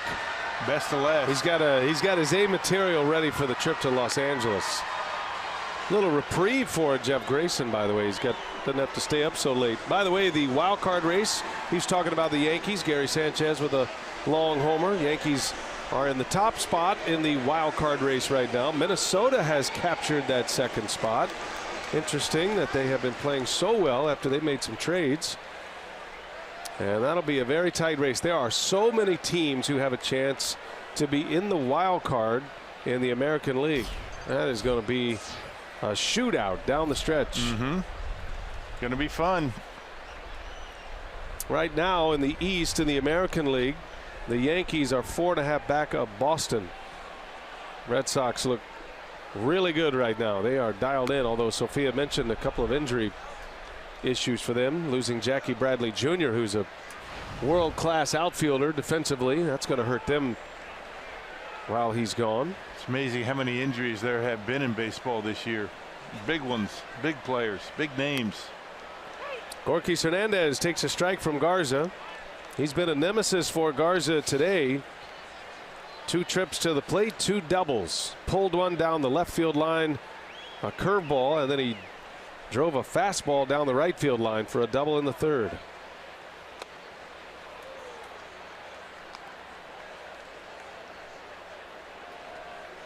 Full slate of games today in the big leagues. Couple of day games here on the schedule with the Orioles and A's, and then the Giants and the Brewers today.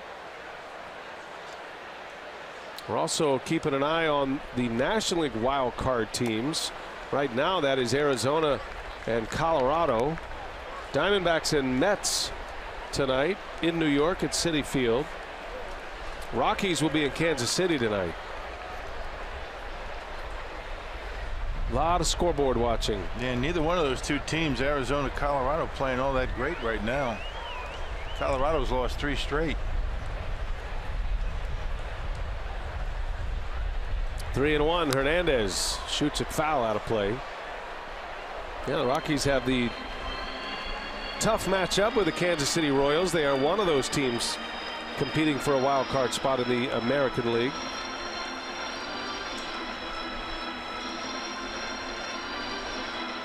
I think you could legitimately say there are 8 teams right now in the AL that have a fighting chance to take those 2 spots. Ouch. Up and in. Hernandez is hit by a pitch. Was that a foul ball? Man, or was it hit by pitch? We'll see. I think that's what Fielding Culbert's is saying. Perhaps a foul ball, right? I mean, that's what the hands up means. Well, he definitely turned into it. It's like that ball hit the bat. He's not going to first. No, that's a foul ball. That's a break. And way up and in. Looks like it hit the knob of the bat. Hits the knob of the bat and the hand. It's a foul ball. Ooh, man. Yeah. This will be a good look at it. No, I hit right on the knob of the bat. Yeah, right. You know, a lot of hitters keep their pinky finger off the bottom, off the knob of the bat. That would have done some serious damage. Right. Hernandez does not, and he's fortunate. So a foul ball, 3-2 the count on Gorkys Hernandez. Garza trying to retire the leadoff hitter for just the 2nd time today.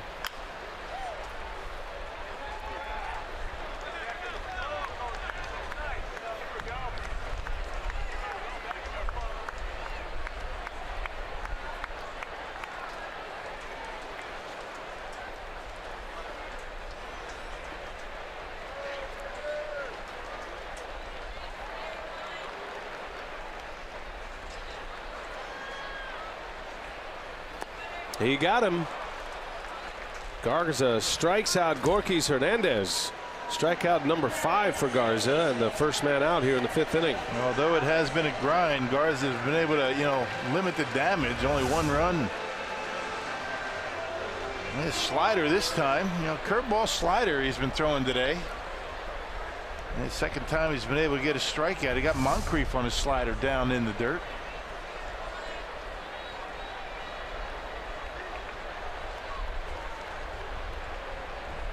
One away for Kelby Tomlinson. Shows bunt, gets a bunt down. Here comes Shaw.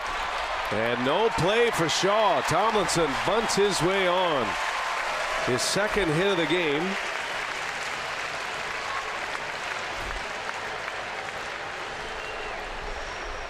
Giants with their 5th hit overall. And a perfectly placed bunt by Kelby Tomlinson. He had disguised it nicely, even with Shaw, even with the bag. He was expecting perhaps a bunt. That's why you play even with the bag like that. But, you know, he waited as long as he could to show bunt and dropped it down beautifully right down the line. Runner on for Jarrett Parker now. Parker bounced to second base in the third inning, hit a one hopper right to VR. First time up, he walked.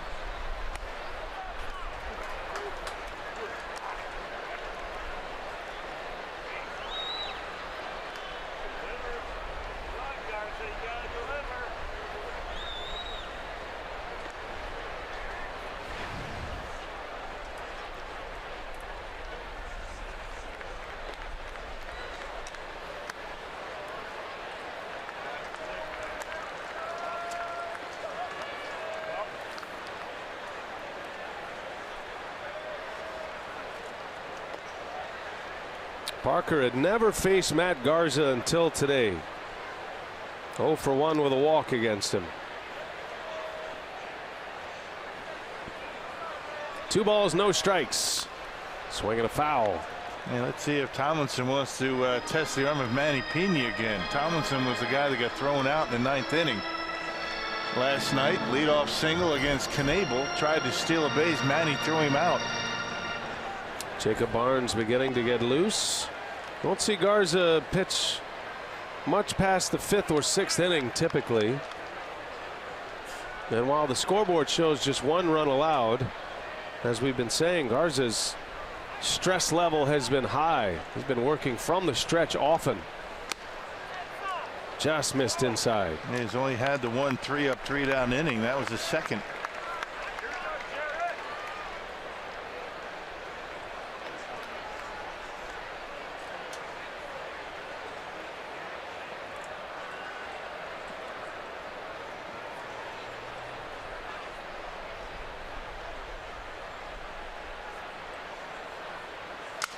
Broken bat, little flare. Broxton is over, and he'll make the catch for the out. 2 gone in the inning. Garza gets right on the end of Jarrett Parker's bat, splintered it. Now 2 gone for Posey. Man, doing a nice job keeping the ball down and away. The advantage of playing shallow, you can play shallow in this ballpark. Doesn't carry all that well. Broxton goes back easily, or very well, and able to make that catch. So 2 men are out. The dangerous Posey coming up. Sac fly, RBI in the first inning, and then a long fly ball out. Santana made a terrific running catch over the shoulder in the third inning. That was with a man at third base. Posey takes a strike.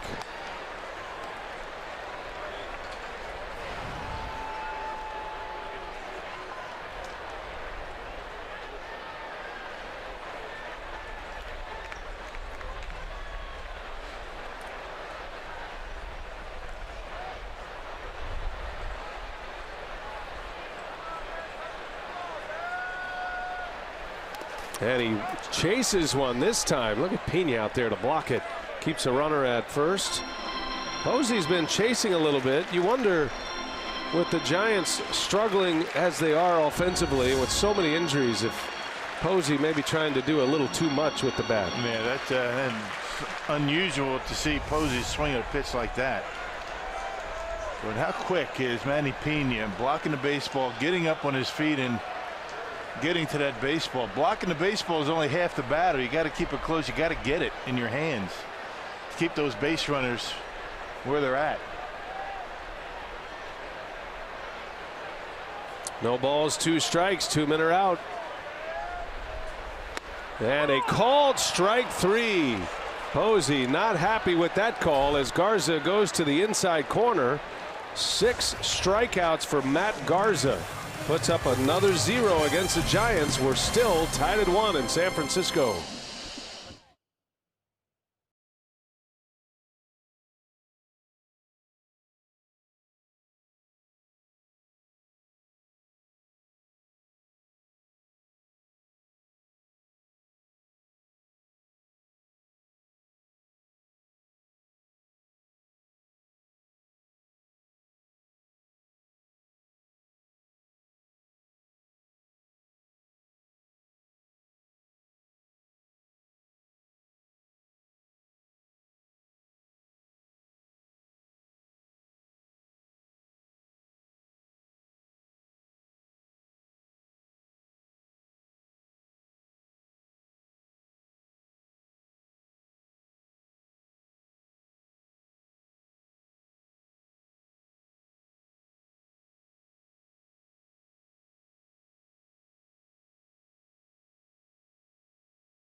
AT Park in San Francisco.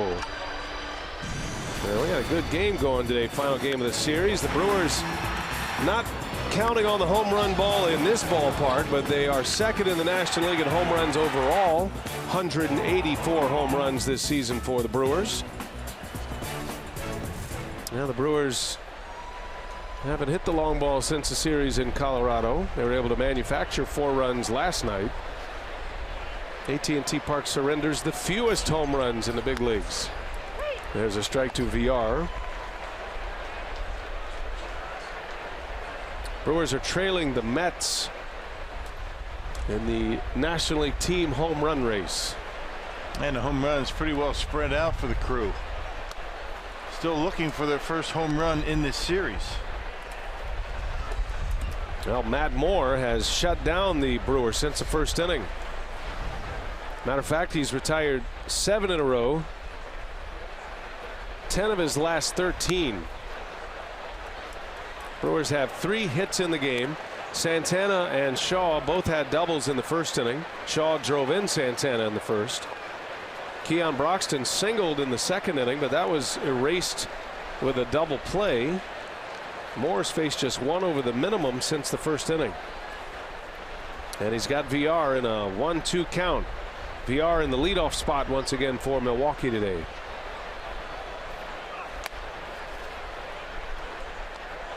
Looks like it's going to be the end of the line for Garza. Craig Counsell has Josh Hader loosening up in the bullpen, trying to make it back-to-back days. How about that? Not something he's done. That would be a first. Missed inside, did Moore. Full count now to VR. Last night, Hader got 4 outs for Counsell, 3 punch outs. He was dominant. And you got a bunch of left-handers and switch hitters coming up. VR into center field. A base hit for Jonathan. And an aggressive turn. Gives it a wide turn. Fire to first Crawford. VR is back. Always an adventure. Always has that hand up saying, don't throw it. I'm going back. Well, first time the Brewers have had their leadoff hitter aboard. Hey, good speed out there. You got to be careful now if you're VR. Matt Moore showing a pretty good move over to first base. Always looking to take that extra base. Any problem out there, he's going to be going. And he puts a hand up saying, don't throw it. Problem is that never works. They always throw it when he puts his hand up like that. He also calls for his own appeals on check swings. Well, Santana now with a runner at first.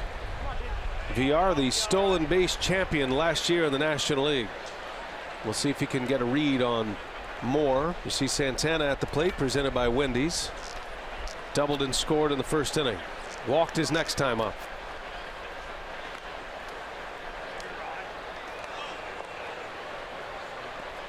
And Posey, a very good throwing arm behind home plate. Yeah, good release, very accurate.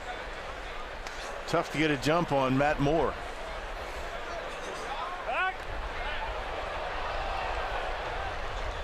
And he's got the step-off move as well. VR's got to do a little housekeeping over there.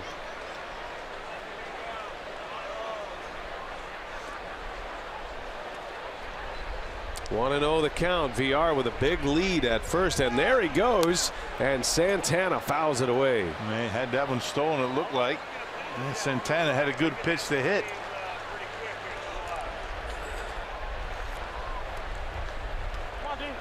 He knows that one was going to be a stolen base. But Santana, he's up there aggressive. He's trying to drive one in a gap, maybe bring a run in. He's seeing the ball well off Moore here today. 1 ball, 1 strike. Down and in it goes. Yeah, a lot of different looks. Matt Moore, the step off, the slide step. He hangs that leg up, waiting for the runner to commit himself. All those variations make it difficult to get a jump.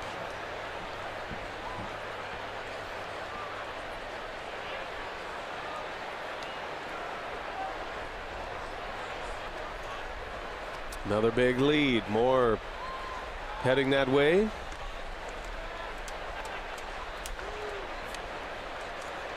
Santana with great power, especially to the opposite field. 20 home runs this year.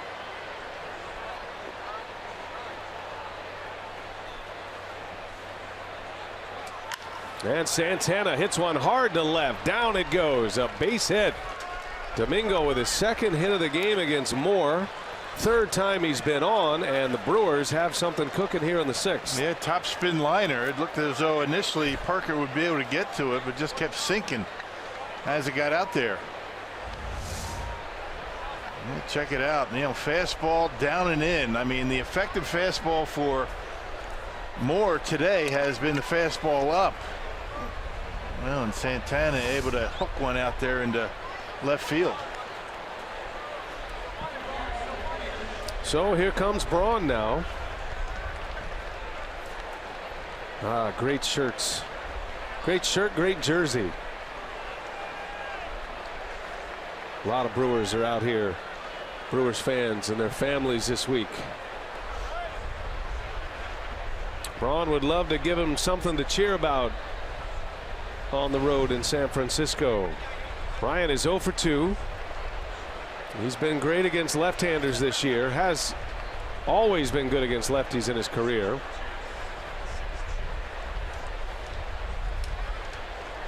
Right where the Brewers want to be in the batting order right now. Yeah, these are the guys you want to have up, your run producers. And good speed on the bases. Last night it was the 7th inning where this part of the order did the damage.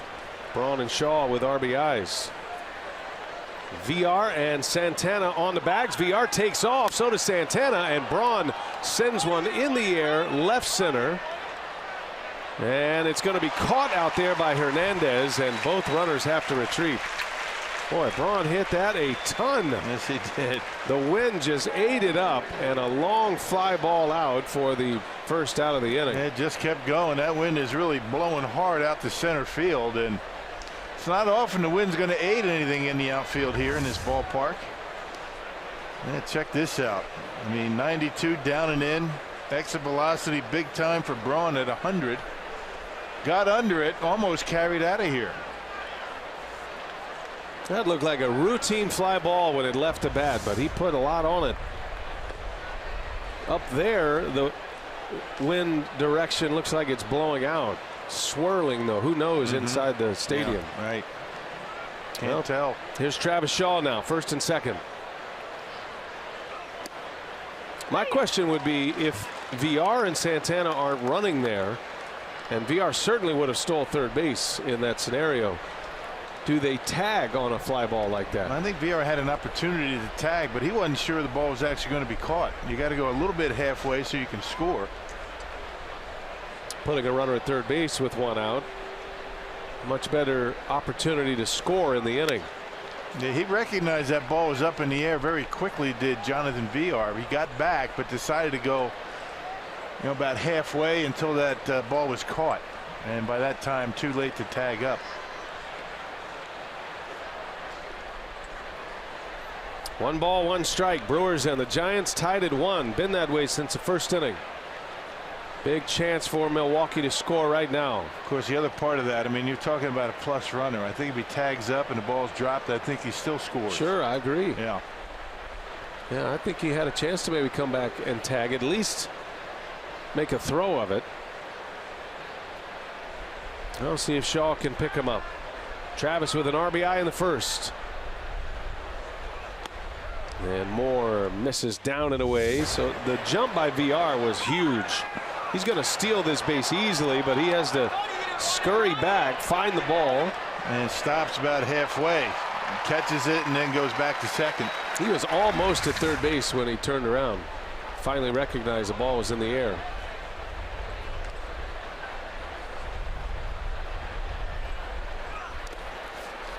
Remember those punishment running drills in grade school, suicides on the basketball court, back and forth between the lines? That's what that would have felt like. I think VR just got halfway back, said, I better camp down right here for a second to see how this is going to end up. Well, I should think he does those for fun. He does. He's got a lot of energy. Shaw is the lone left-hander in the lineup today. He's been hitting lefties this season. 3-1 to count.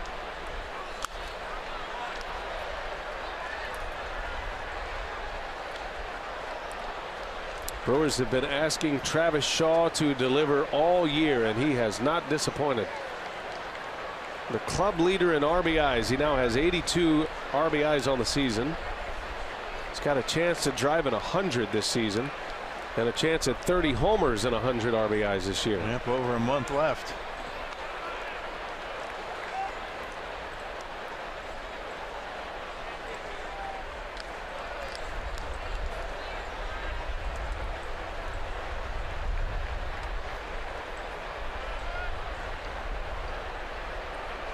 Runners go again. Shaw grounds one to short. Crawford will take the out at first. Keeps him out of a double play, though. But there are 2 outs now. Runners at second and third for the Brewers. Yeah, that would have ended the inning. Certainly would have been a double play on that ground ball. Yeah, but both got a pretty good jump. And this gives Aguilar an opportunity. Yeah, they got first base open. Let's see what they elect to do. You got Manny Pena on deck. Big spot for Aguilar, who's already delivered one of the biggest home runs of the season. Hit a monster home run off Greg Holland on Saturday night in Denver. Doing something not many do against Greg Holland. That's survive a long at bat. First of all, a 2-strike at bat, and then homer with 2 strikes. Yeah, and there was a long discussion in that dugout as to who they wanted to have pinch hit, Sogard or Aguilar. Craig Counsell saying after the game that Pat Murphy convinced him to use Aguilar, and good thing that he did. Broke a tie with a home run to center field. One of the great at-bats of the season by Aguilar turned in. Fouling pitch after pitch off. One of the game's best closers. VR halfway down the third baseline got Moore's attention. Trying to draw a balk. Moore calmly steps off.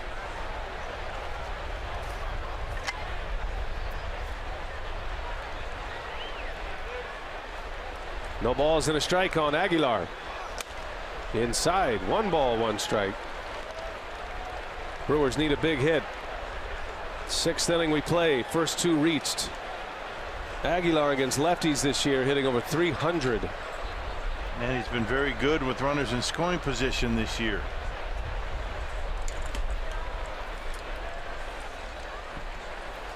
One ball, 1 strike. Aguilar up the middle, right at Crawford. And he'll make the play to end the inning. The Brewers lead 2. 2 on, nobody out. Matt Moore does not budge. Still 1-1.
Even at 1 here in the 6th, and we all know the heroes on the field, but this season the Brewers and Meyer want to honor the real heroes of our community.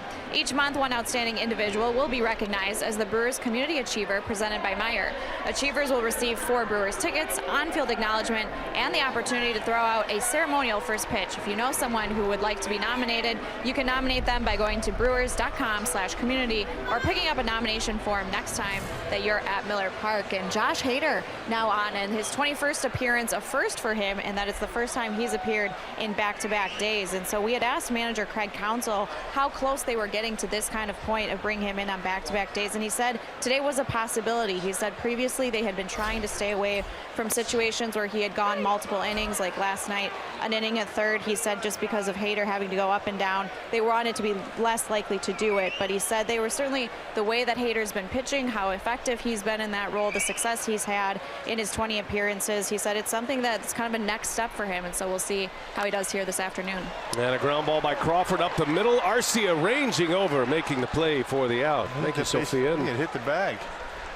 When you think about Hader pitching multiple innings, that's been a great plan, and we've heard that a lot from the club's perspective, right?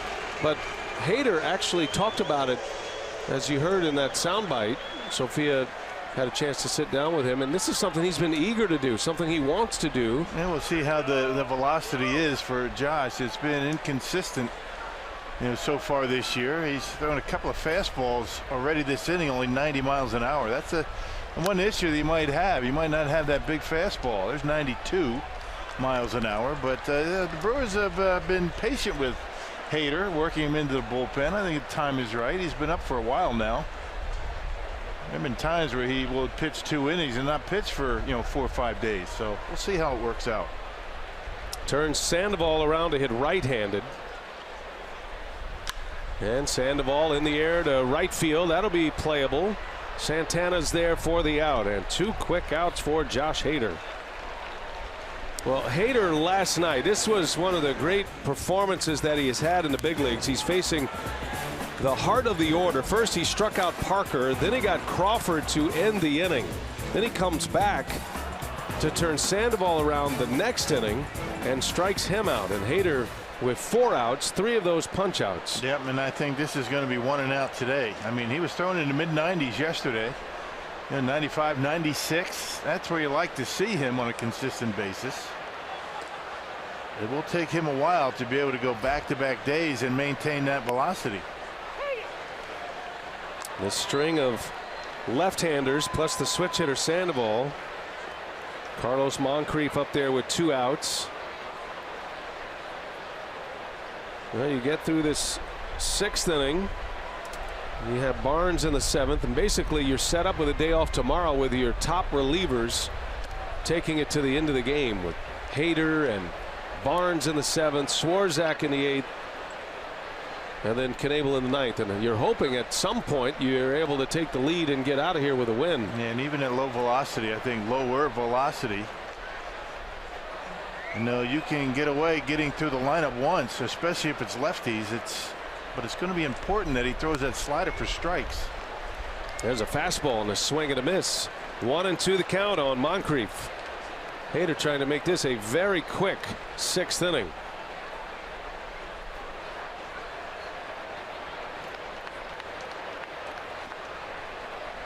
It's got the lefty in a hole. Hader deals, and Moncrief fouls it back. Had a better cut at that one.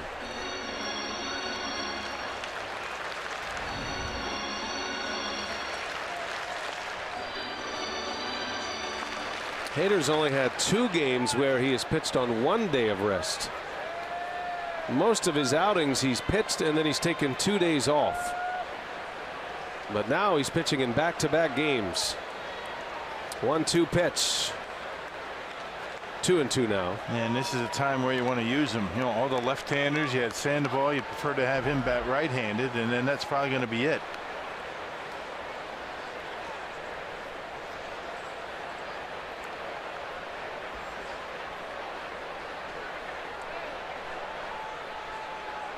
See what he has in mind. 2-2. Hader deals. And a swing and a miss. He struck him out. A 10-pitch inning Josh Hader continues to light it up in the Brewers bullpen. 3 up, 3 down. Another strikeout on the line for Hader, and we go to the 7th, all tied at 1.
Machine since he's been up.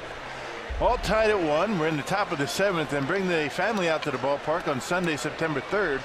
The Brewers host the Nationals, and all kids get a Velcro toss game courtesy of Impark.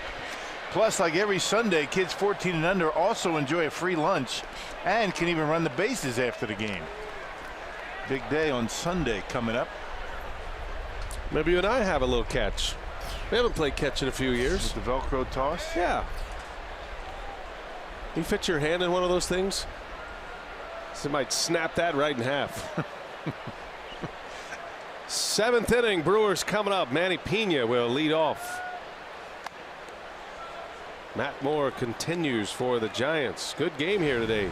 Good defense. Both teams have had their chances to add on, but they have been unable to capitalize. Brewers have stranded 4, 2 last inning. Giants stranding 6 here today. Matt Garza started the game, went 5. Hader has just pitched a scoreless 6th inning. Took him 10 pitches to dispatch of the Giants in the 6th inning.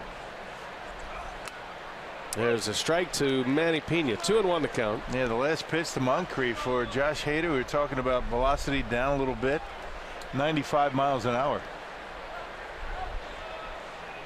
2 balls and a strike, and it's up and away.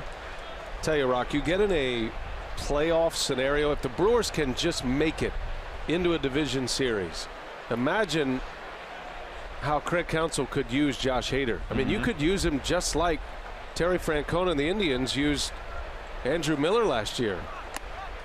And what a valuable piece that is. Yeah, no kidding. Pena draws the walk. Brewers have a base runner to start this 7th inning. He has been really, really good out of the bullpen. The question is, how are they going to use him next year? Bullpen or as a starter? That's a tough question to answer. Bruce Bochy's on his way out. Pitching change coming. Brewers have Broxton due up, and Bochy is going to go to his bullpen. Hunter Strickland is coming in. Matt Moore will exit in a 1-1 game.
You can always stream them live on your mobile device with Fox Sports Go. Download the app, take Fox Sports Wisconsin and Brewers baseball with you wherever you go. Pitching change for the Giants as we play here in the 7th inning in a 1-1 game. Matt Moore is out, the starter. And David Strickland is, or rather Hunter Strickland, I beg your pardon, is in to face Keon Broxton. And strike one to Keon. Yeah, Strickland last appeared on the 20th against the Phillies. It took a loss. He got hit around a little bit. 3 runs in an inning of work. Gave up 6 hits in that appearance. He has walked a few more guys this year than last. Lead man on, Pena at first. And Broxton takes one down and away. Well, both of these offenses at this moment are going to have to go through the best relievers by the opposition. Bruce Bochy's all set up with his best relievers available, and Craig Counsell is doing the same. He's got Barnes ready to come in for the bottom of the 7th inning. Whose offense can score against the opponent's best core of relievers is the big question right now. And the other thing to look at, I mean, both benches are filled with pretty good hitters. You know, late in the game.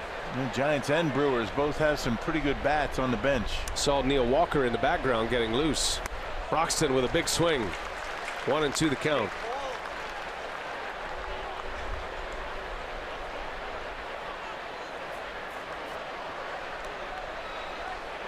A leadoff walk to Manny Pena by Matt Moore. Now Strickland is in to face Broxton. Keon is 1 for 2 today.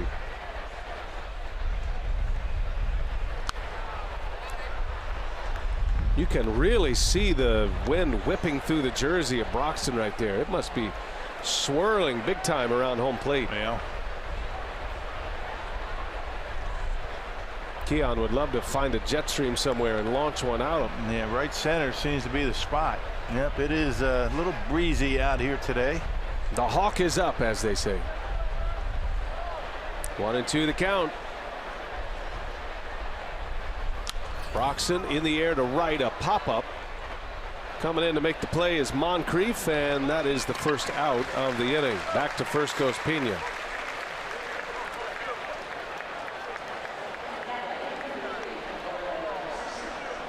Here comes Arcia now. Well, let's see if Craig Counsell wants to try to jumpstart the offense here. Put something in action with Pena at first. Arcia has already bounced into a double play today. That was back in the 2nd inning.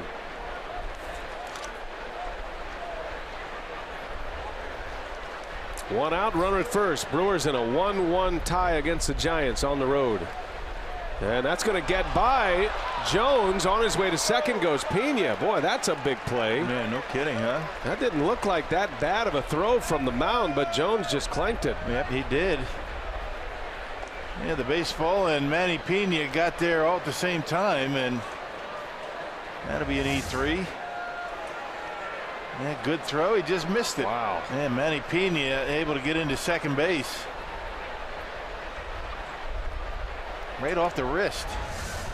Well, now base hit could give the Brewers the lead as Arcia fouls it back. Not sure why you're even throwing over. I mean, Manny Pena not a guy that's going to steal. That was a gift.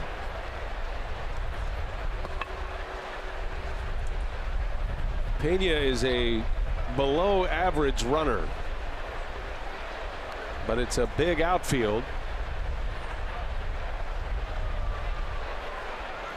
Strickland from the stretch, long look at Pena, and that misses down and away.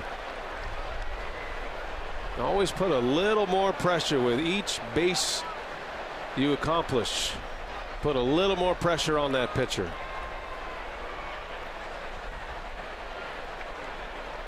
Neil Walker has already moved on deck. Looks like he'll hit next. Arcia takes a strike. And maybe looking slider, huh? 96 fastball at the knees. Yeah, down the middle, though. Walker getting ready. He'll hit for Hader. And based on what happens here, you wonder if they're even going to pitch to him. 1 ball, 2 strikes.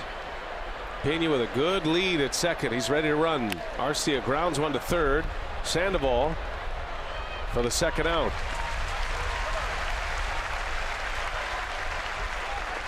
So Walker will be announced.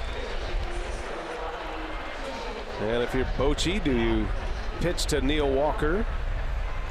Guess it all depends on who you'd rather face in a spot like this, Walker or VR. Yeah, both of them switch hitters, both of them better as left-handed batters. I think Bruce Bochy's having that exact conversation right now with his bench coach.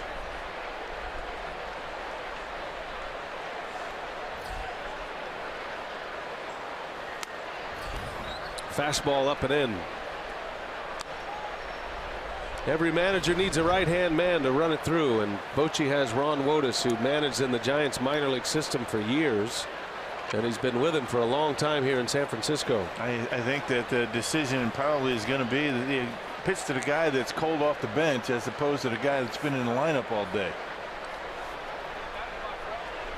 We'll see if Walker can deliver again. He's got a 10-game hitting streak going. He takes a strike. 1 ball, 1 strike on Neil Walker. Walker today playing in his 9th game as a Brewer.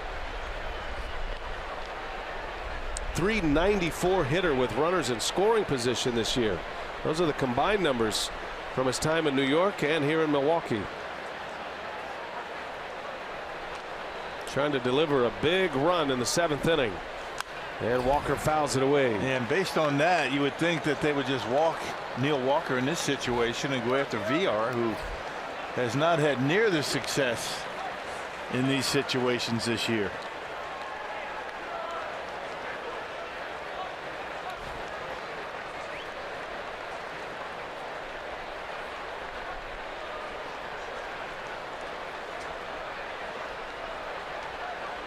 One ball, 2 strikes, a count on Walker. And that one's in the air, left field, slicing. Parker's on the run, and he slides. It's foul. Parker with a great effort. Cannot come up with the catch, but he made it close. Man, Walker gave that one a pretty good ride to the opposite field. It wouldn't have been out of the ballpark, but put a good swing on it. Yeah, I think we might have found the jet stream. You're always looking at a big league stadium where the wind is sweeping out. Might have slid a little bit too soon. Easy for me to say with that wall coming up on you. You run out of room fast over there, don't you? Yeah. Not a whole lot of breaking room. Now Walker, 1 ball, 2 strikes. Pinch hitting here in the 7th. Pena still at second, and Walker in the air, left field. Parker's back. He's got it, and that will retire the side. He hit it hard, but it beat it up. And the Brewers strand a runner in scoring position. We're still tied at 1.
TV producer for the San Francisco Giants.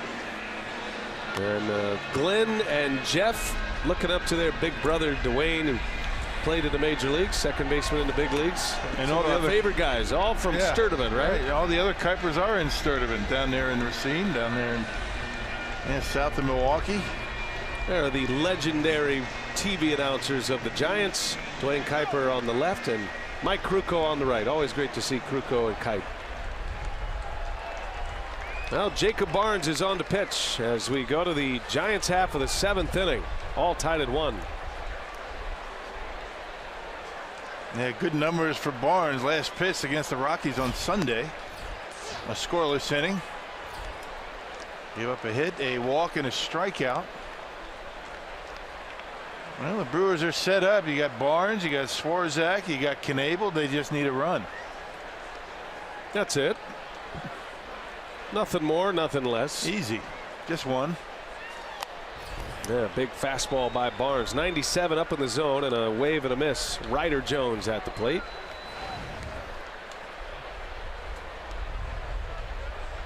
Jones, it looks like Span next and then Hernandez. Barnes trying to make this a clean, quick 7th inning.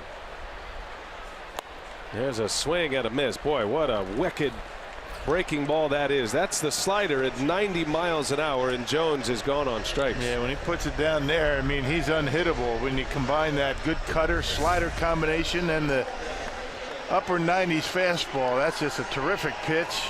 Well located, and he gets his man leadoff batter out after Barnes. Denard Span will be announced as the pinch hitter. That'll take Strickland out of the game.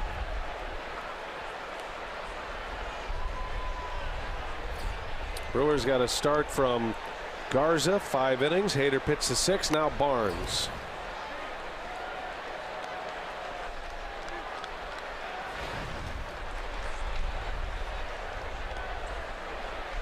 Going back to Garza. Between Garza, Barnes, and Hader, they've retired 6 in a row now. 8 of their last 9.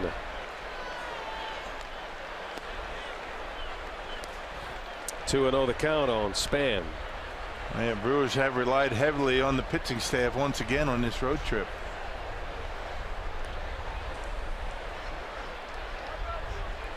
Brewers got shut out here on Monday night.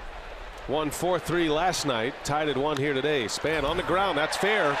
That is going to get down, bounce off the sidewall. Santana comes up with it. And Span is in with a 1-out double. The go-ahead run is in scoring position for the Giants. No, he likes that pitch down and in. I mean, that wasn't even a strike. 97 miles an hour. He drops the head of the bat on it. Off the plate on a 2-0 count. He's waiting for a fastball, gets one, and they will rip it down that right field line. So good speed at second base for San Francisco. First time the Giants have had a runner in scoring position since the 4th. They had plenty of opportunities against Garza, only cashing in the 1 run in the first inning. That was a sac fly by Posey. Man, Giants 1 for 9 so far, runners in scoring position. Now Gorkys Hernandez has been hot. He has 2 of the Giants' 6 hits today. Both doubles. Had a strikeout his last time up. Remember, he was at the plate on an up and in fastball that hit the knob of the bat right below his hand. And then Garza was able to strike him out on a slider in the dirt. Took a little bit of the fire out of Hernandez at the plate after that one. I'll shake you up a little bit. Almost hit him. Could have been a hit by pitch, but it was fortunate to hit the knob of the bat. There's a wave and a miss, and that's what I'm talking about. What the rear end says is not what the brain says. Yeah, I think that cut fastball has a little bit to do with that swing too.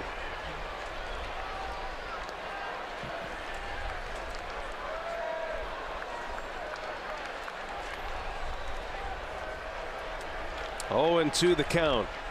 It's a spot where Barnes could use a strikeout. go-ahead run at second base.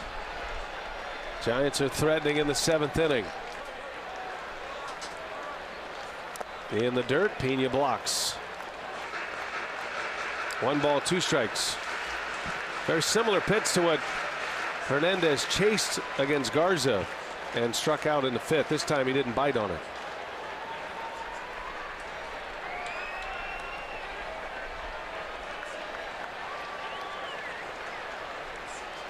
Span with a double. He can run. He's got a big lead at second base as well. Brewers have good arms in the outfield. Way inside, almost hit him. Yeah, Brewers outfield pretty shallow except for Braun in left. Ryan is just a few paces away from the warning track in left field.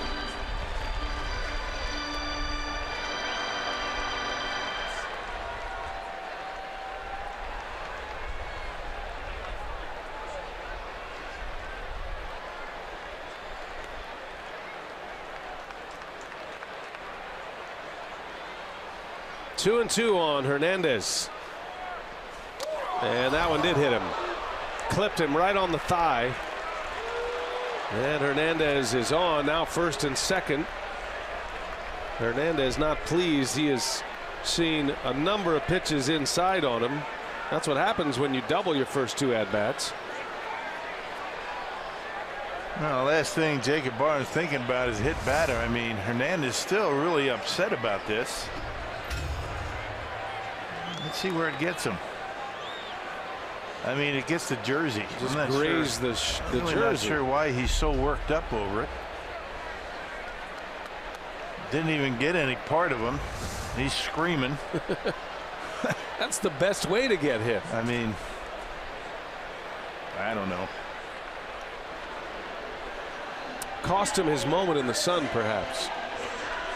He had ideas he was going to drive in a run to give the Giants the lead. Maybe that's it. Really, really upset about it. Well, it puts runners at first and second.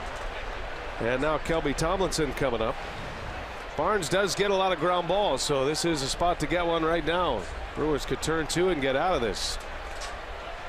Tomlinson has 2 hits, had a bunt single his last time up, single to right in the first.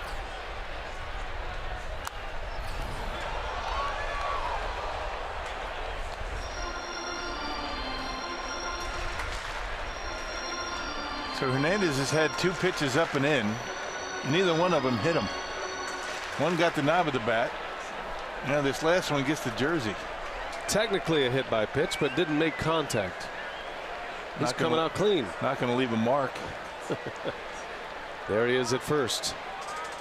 Barnes deals and a foul out of play. Tomlinson's up there aggressively hacking, but he's chasing high fastballs, and he's got himself down 0-2 now.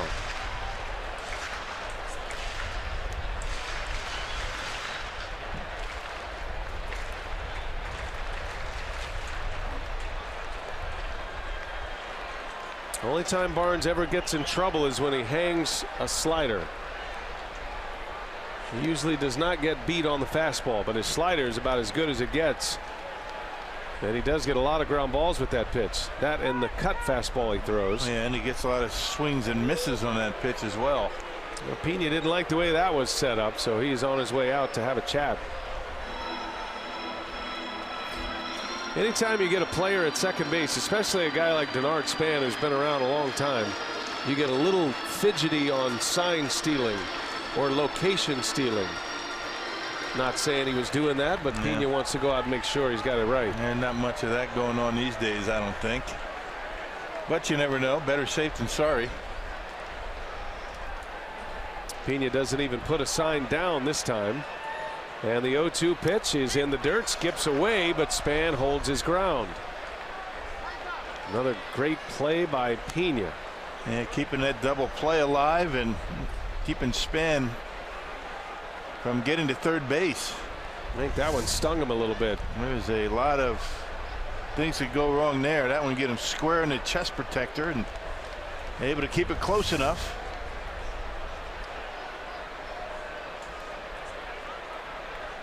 What a job he's done. Those don't show up in the box score, but those are big plays.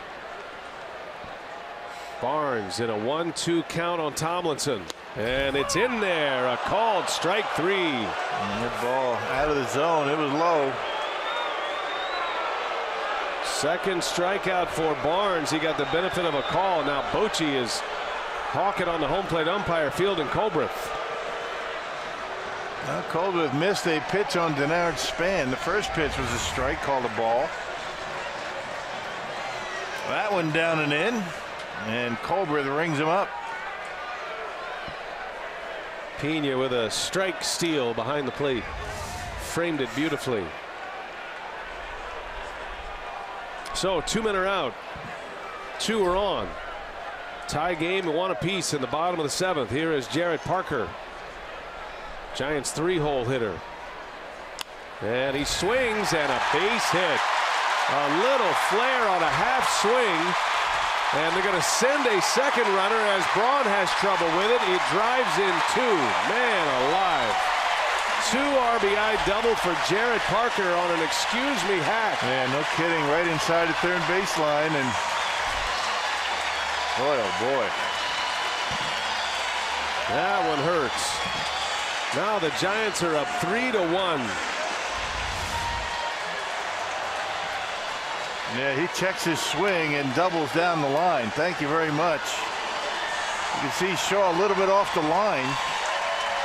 And then to make matters worse, Bronny has trouble with it down in the corner along the wall. Goes right through his legs, and that allows the second run to score. Hernandez comes around to score, and now the Giants with a 2-run lead. 3-1 San Francisco. A 2-out, 2 RBI double by Parker. Now Posey's up there, a swing and a miss. Well, the Brewers had a man in scoring position in the 7th, couldn't cash him in. Barnes gets to 2 outs here in this bottom of the 7th, and Parker delivers.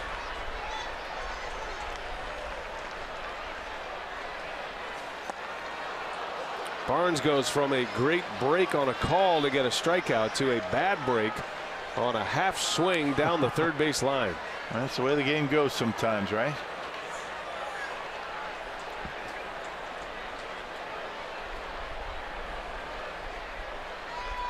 Brewers will have the top of the order coming up in the 8th. Posey takes a ball high.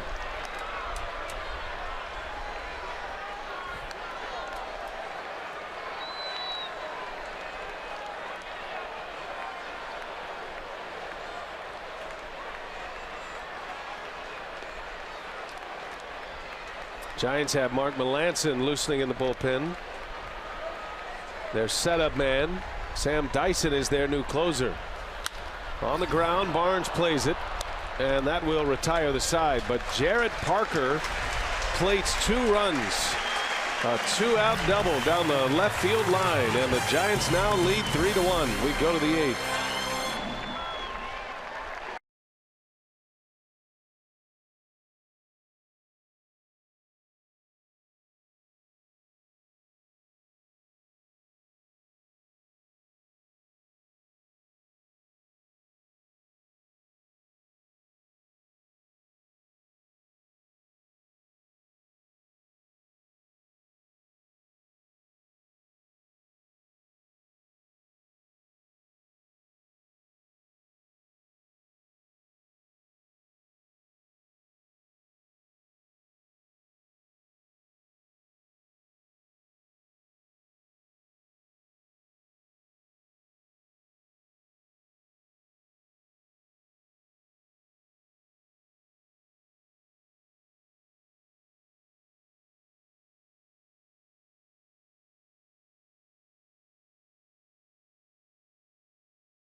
Is brought to you by Miller Lite, the original light beer.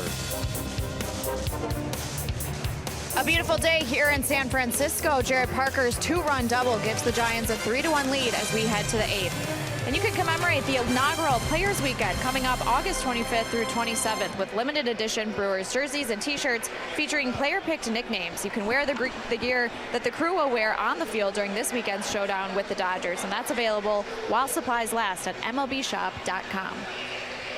All right, Sophia, thanks. Brewers Dodgers starting Friday night. Day off tomorrow for the crew. Brewers are down 3-1 now. Big hit by Jared Parker with 2 outs to plate 2. Now Bochy has Mark Melancon, his setup man, on the mound, trying to protect a 2-run lead. Yeah, Melancon was on the DL for quite some time. Came off on August 12th. Has not allowed a run since that time. That covers 5 innings. Yeah, the former closer, now the 8th inning guy.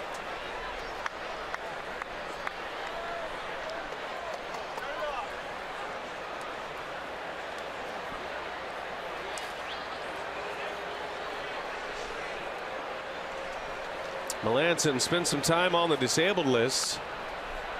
A pronator strain down around the elbow, forearm. Since he's come back, he's been excellent. Saw him on Monday. Was one of the premier closers in the game for a couple of seasons during his time with the Pirates. There's a strike to VR. Brewers need a base runner. Down 2 now. Top of the order with VR, then Santana, followed by Braun.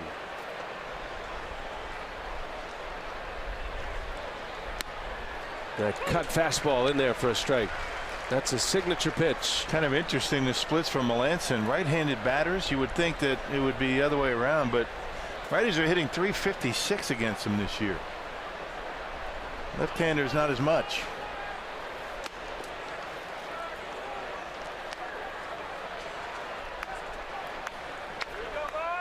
Well, VR trying to reach for Santana.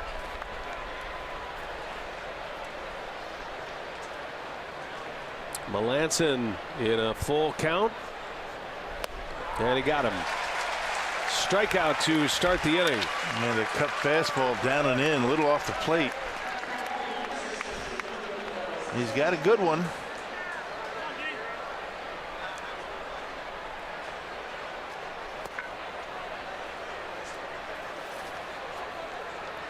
Santana has had a good day today. He's hit twice, double and a single, has a walk.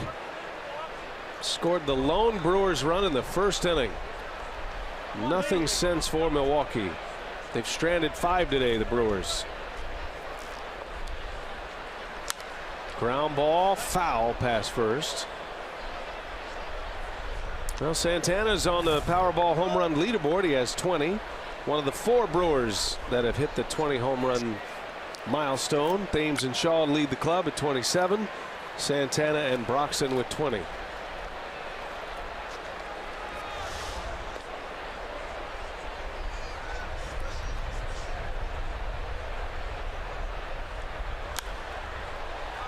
Oh, and 2 to Santana.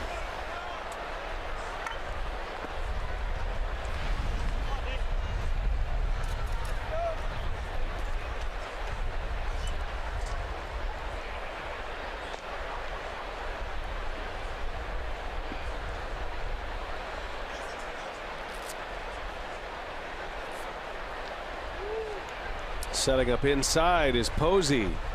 Santana takes a ball. He was looking for that inside corner cut fastball. Yeah, the front door, tough angle. Sometimes you leave it right down the middle, but he missed inside. Pitched for the Nationals last year. Spent time as their closer last season. First year as a Giant. And a called strike 3. Down goes Santana. Back-to-back Ks here in the 8th inning. 2 gone. Yeah, both of them coming on the cutter.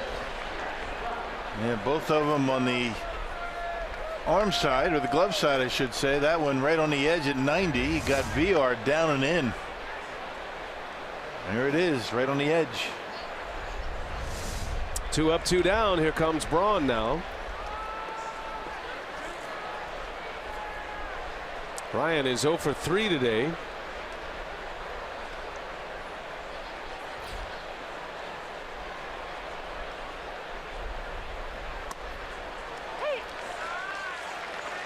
Giants went out, signed Melanson to a 4-year deal, $62 million contract to be their closer.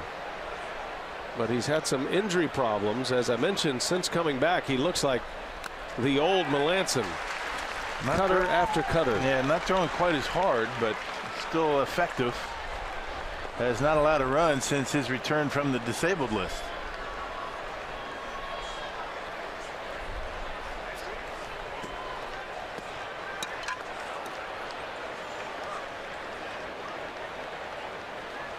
Oh, 2 pitch. Braun takes it high and away. Learned that cut fastball from Mariano Rivera when he came up with the Yankees. Had some time with the Astros. 1 year with Boston, and then his best years with the Pirates. Ended up as a closer with the Pirates. Jason Grilli was closing games. Melanson was his setup man. Made an all-star team as a setup man, as a matter of fact. And then Grilli left. Melanson took over as a closer. And then led both leagues in saves 1 year in 2015 with 51. Had 47 last year. Braun on the ground in the hole. Crawford winds it up. The throw to first in time. Gold Glove shortstop Brandon Crawford. And a 1-2-3 inning. The Brewers go in order. Melanson holds serve, and the Giants still lead it 3-1.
Including Joe and Dom.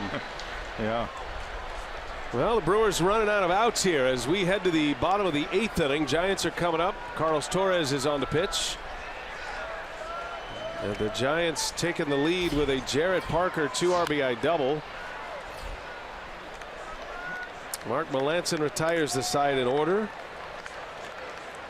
The history for the Brewers this season is not good for comebacks when trailing after 8.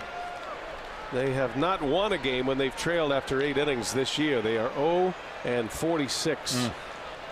And they're going to have to try to do it here today against the Giants' new closer, Sam Dyson, who looks like he's back together again as a dominant force. Yep, in the middle of the Brewers' order coming up. First things first, Carlos Torres needs to throw up a scoreless inning. He did just that on Monday here at AT Park.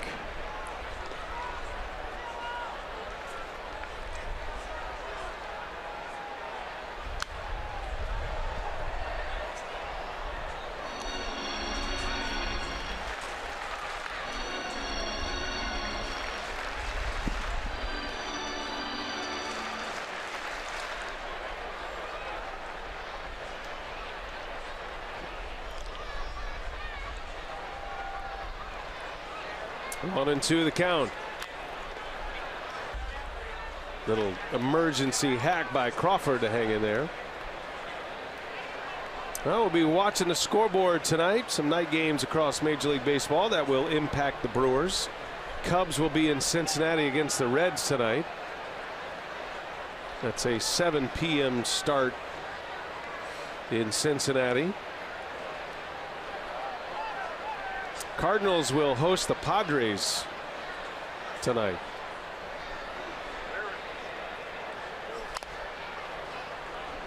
If you're looking at the wild card race, the Brewers trailing the Diamondbacks and the Rockies. Arizona and the Mets will play tonight as well in New York at Citi Field. That's a 7 o'clock local start, 7 Eastern. And then the Rockies will be in Kansas City tonight. Those are the ones that matter for Milwaukee right now. Crawford just dumps one into left field, a base hit. And he's thinking about two. He'll pull up the reins with Braun firing a strike. And Crawford with his second hit. Yep, off speed pitch out over the plate. And he was up a little bit. Crawford able to go right with it into left field. And his second hit. Been a lot of leadoff base runners for the Giants today. Well, the Giants in 3 of Garza's first 4 innings had leadoff hits, not just hits, but leadoff doubles. 4th time they put their lead man on, and now Sandoval back up the middle, a base hit. Not a good start for Torres. 2 on, nobody out in the 8th when the Brewers are trying to keep the Giants at 3.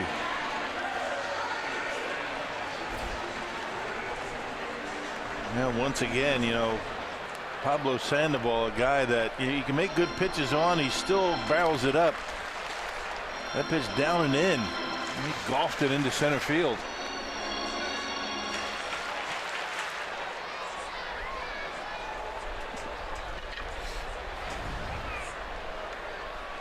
Two on, nobody out. Here's Moncrief starting for Hunter Pence in right field today.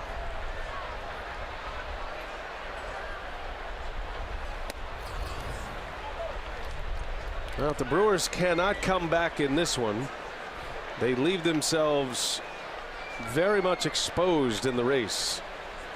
At the Cubs playing tonight, worst case scenario, the Brewers could start their series against the Dodgers 4 games back of Chicago. That one takes a bad bounce off the sidewall. And Crawford stops at third base. Boy, that took a wicked bounce on a wild pitch. Now it's 2nd and 3rd with nobody out. And must hit the corner of that scrolling billboard behind home plate. Yeah, good job by Aguilar to get there. Let's see what his hits. Yeah, right off one of those corners there, and caroms over to the Brewers dugout.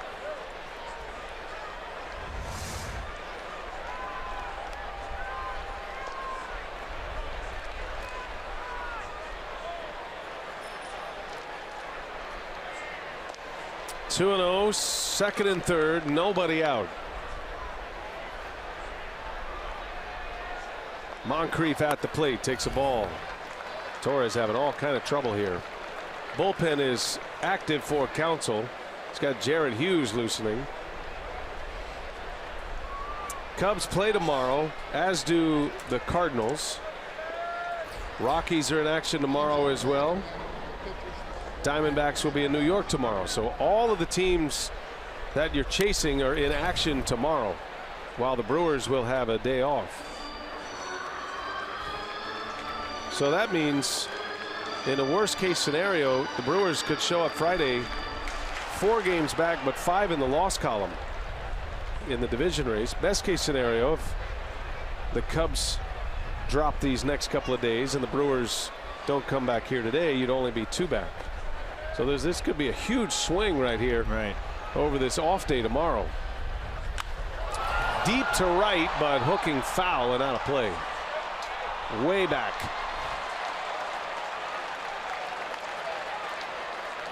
Yeah, Brewers with an off day tomorrow and then an off day on Monday before they start that homestand. A lot of off days in the last couple of weeks.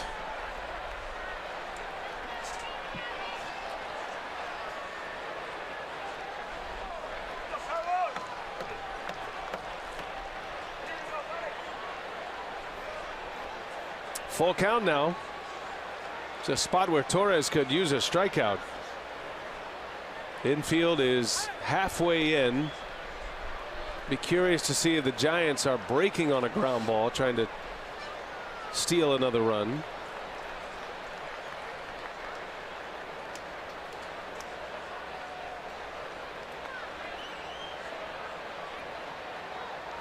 Three-two pitch in the air, center field.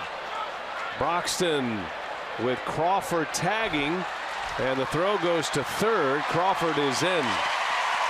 Giants add to their lead. It's now 4-1. Yeah, smart throw right there for Keon Broxton. He's not going to throw Crawford out. And he keeps Sandoval at second base. That's a big run. 3-run lead now. Odds are stacking against him. Still only 1 out. Runner at second. Here's Ryder Jones.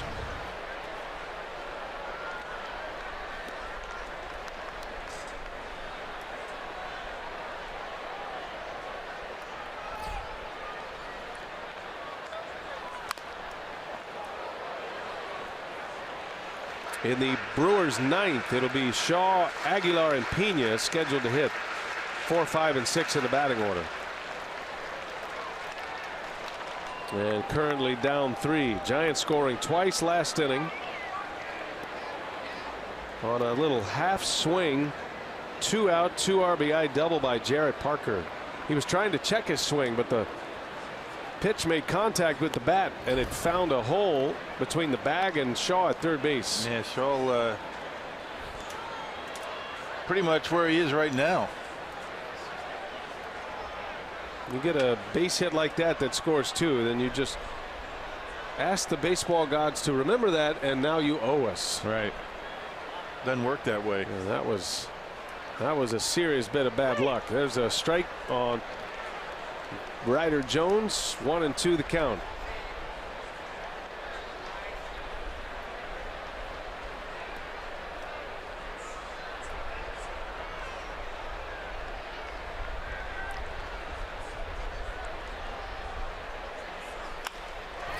On the ground of VR. Nice easy hop for him, and the second out. Sandoval does go to third base. That was a good cut fastball that time from Torres. Got in on his hands. After a day off tomorrow, we're back at it Friday from Dodger Stadium. Miller Lite, what's on tap? Chase Anderson, his second start since coming back from the DL. He'll match up against Kenta Maeda. 8:30 is airtime on Fox Sports Wisconsin. First pitch just after 9 o'clock Central. Dodgers are banged up. Put a couple of guys on the DL. Yeah, including Cody Bellinger. Alex Wood, one of their starters. There's a big swing and a miss by Calixte. He's pinch hitting. Getting an at bat in the 8th with a runner at third. And he's probably going to take over at third base.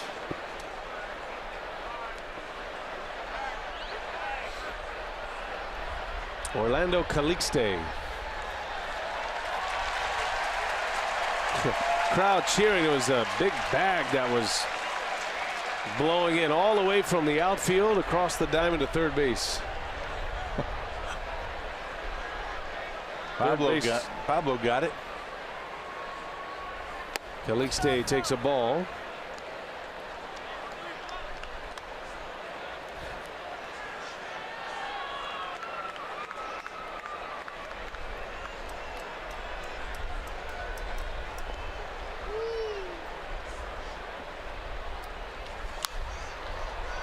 That'll be out of play.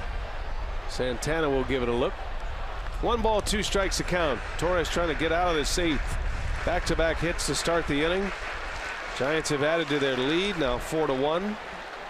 And the Brewers a whole lot of work to do in the 9th. They just haven't been able to get much going offensively. They're going to have to do it against the closer.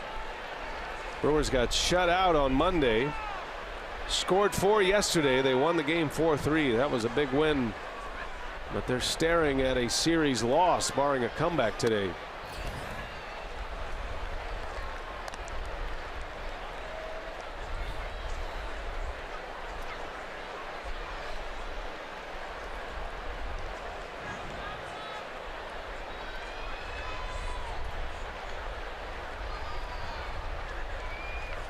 He got him. Torres strikes him out.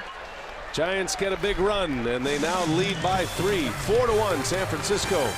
Last call for the Brewers. We go to the 9th.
Francisco, presented by Potawatomi Hotel and Casino. Got a crowd of 40,000 plus here today, and the Giants with 2 in the 7th, 1 in the 8th. They lead at 4-1, and those 2 in the 7th are Badger Mutual play of the game. An excuse me swing, 2 out, 2 RBI double by Jarrett Parker. Broke a 1-1 tie, giving the Giants the lead. And now the Brewers down to their last licks here in the 9th inning. And they'll have to face the Giants' new closer, Sam Dyson, a player they acquired from the Texas Rangers. Yeah, the earned run average is pretty high for Dyson, but a lot of that damage came as a Ranger. He's been much better with the Giants. Only 29 punch-outs in 44 innings of work. They saved the game for the Giants against Milwaukee on Monday. That was save number 11 for Dyson. Dyson, as a member of the Giants, has an ERA under 2. His ERA with the Rangers was 10.8. He had given up 20 earned runs in 16 2/3 innings. Closing games or trying to close games early for Texas. It did not go well, and Dyson was traded by the Rangers to the Giants for a player to be named later. 2 balls, no strikes. Shaw takes a strike, and it's 2-1. Brewers need multiple base runners here to give themselves a chance. Anyway on, although Dyson Didn't really walk too many. Not as of late. That one missed high. 3-1 the count. Dyson throws a little cut fastball as well. He can be tough on left-handers too when he's right. He's been good. The Giants solved the riddle of Dyson mechanically when he arrived here. Yeah, that's all right off the foot of Shaw. That drops him in a heap. Yeah, that's that two-seamer, the big sinker from Dyson. He's been very good against lefties. Lefties just 3 for their last 44 against them. It's all about that two-seamer, that big sink going away from him. Sinker ballers will do this to you. Oh, right on top of the foot. Yeah. Shaw has had trouble with that right foot, that ankle. He fouled one off his foot a couple of weeks ago that knocked him out for a game. Hit one on the top of the foot there, especially when it's planted like that. You start to worry that there could be a fracture, or he cannot hardly put any weight on it. Yeah, he's done that a couple of times, this year. That's not good. I think Counsell is telling Travis Shaw, let's go ahead and make a move here. Maybe walking it off, maybe.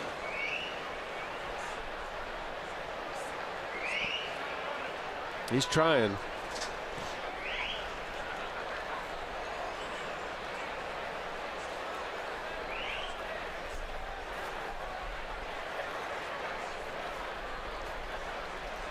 Now the Brewers do have options. They've got Thames and Sogard. Perez still available. They haven't used anybody in their bench. Shaw's going to stay in there. They have votes available from the left side. Perez. Shaw does not look comfortable. Surprised Counsell is going to let him stay in there.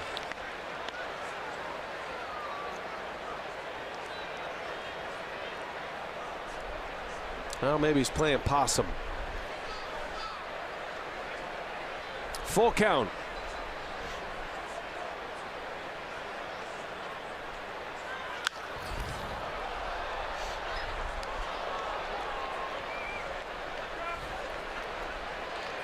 Good sign that he's remaining in the game. He must feel like it is improving. They're good enough to hit. You wonder if it's going to be good enough to run the bases.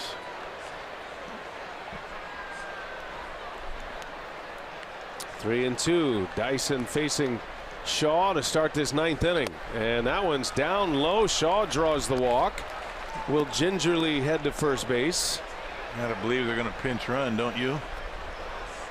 Maybe throw a pitcher out there. Yeah, there's some scurrying around in that Brewers dugout. I think somebody's coming out of here soon.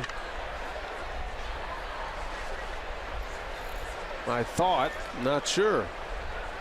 Yeah, they're looking for somebody to get out there. Not sure who it's going to be. No. Sogard's asking for a helmet. Well, I think they're going to let it ride here. Here's Aguilar.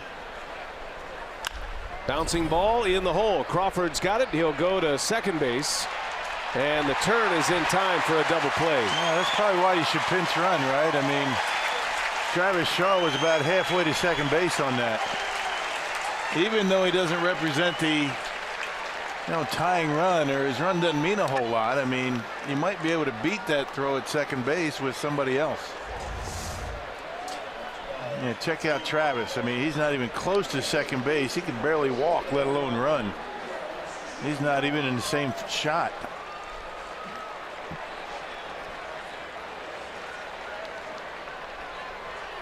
Well, that's a case where talking your way into the game might have hurt the Brewers. 6-4-3 double play, 2 outs, nobody on. Here is Stephen Vogt. He'll pinch hit. Then you got Thames, who will hit next. Brewers are down 4-1. Not looking good for the Mudville Nine here right now.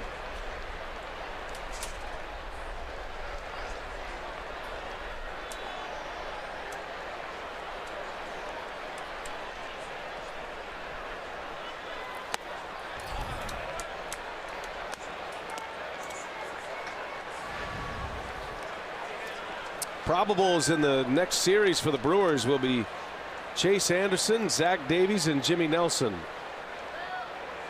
Council's going to utilize the off day to stay in a 4-man rotation. Brandon Woodruff was sent down. He's essentially the 5th starter right now.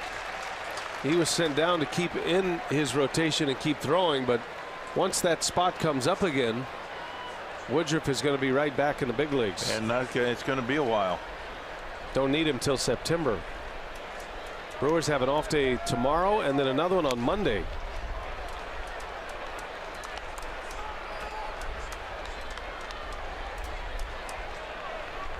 Athletic trainer Dan Wright is going to take Travis Shaw into the clubhouse.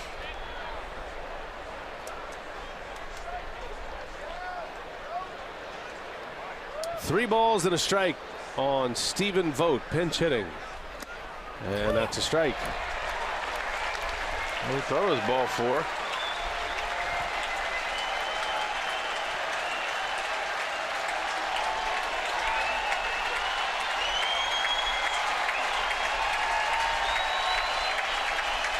Brewers down to their last strike.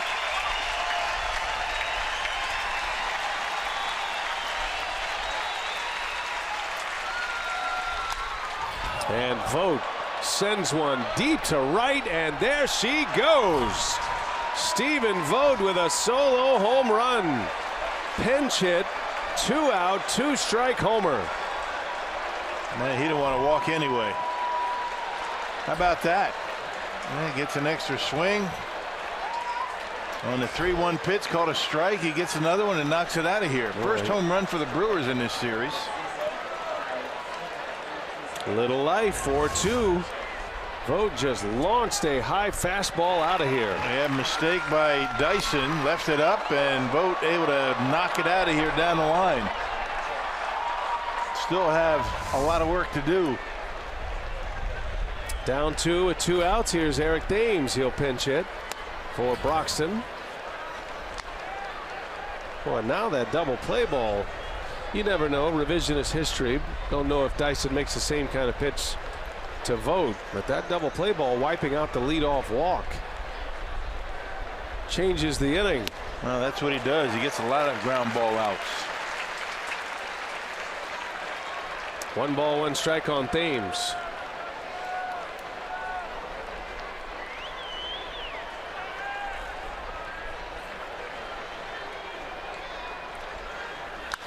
And a high pop-up left field. This should do it.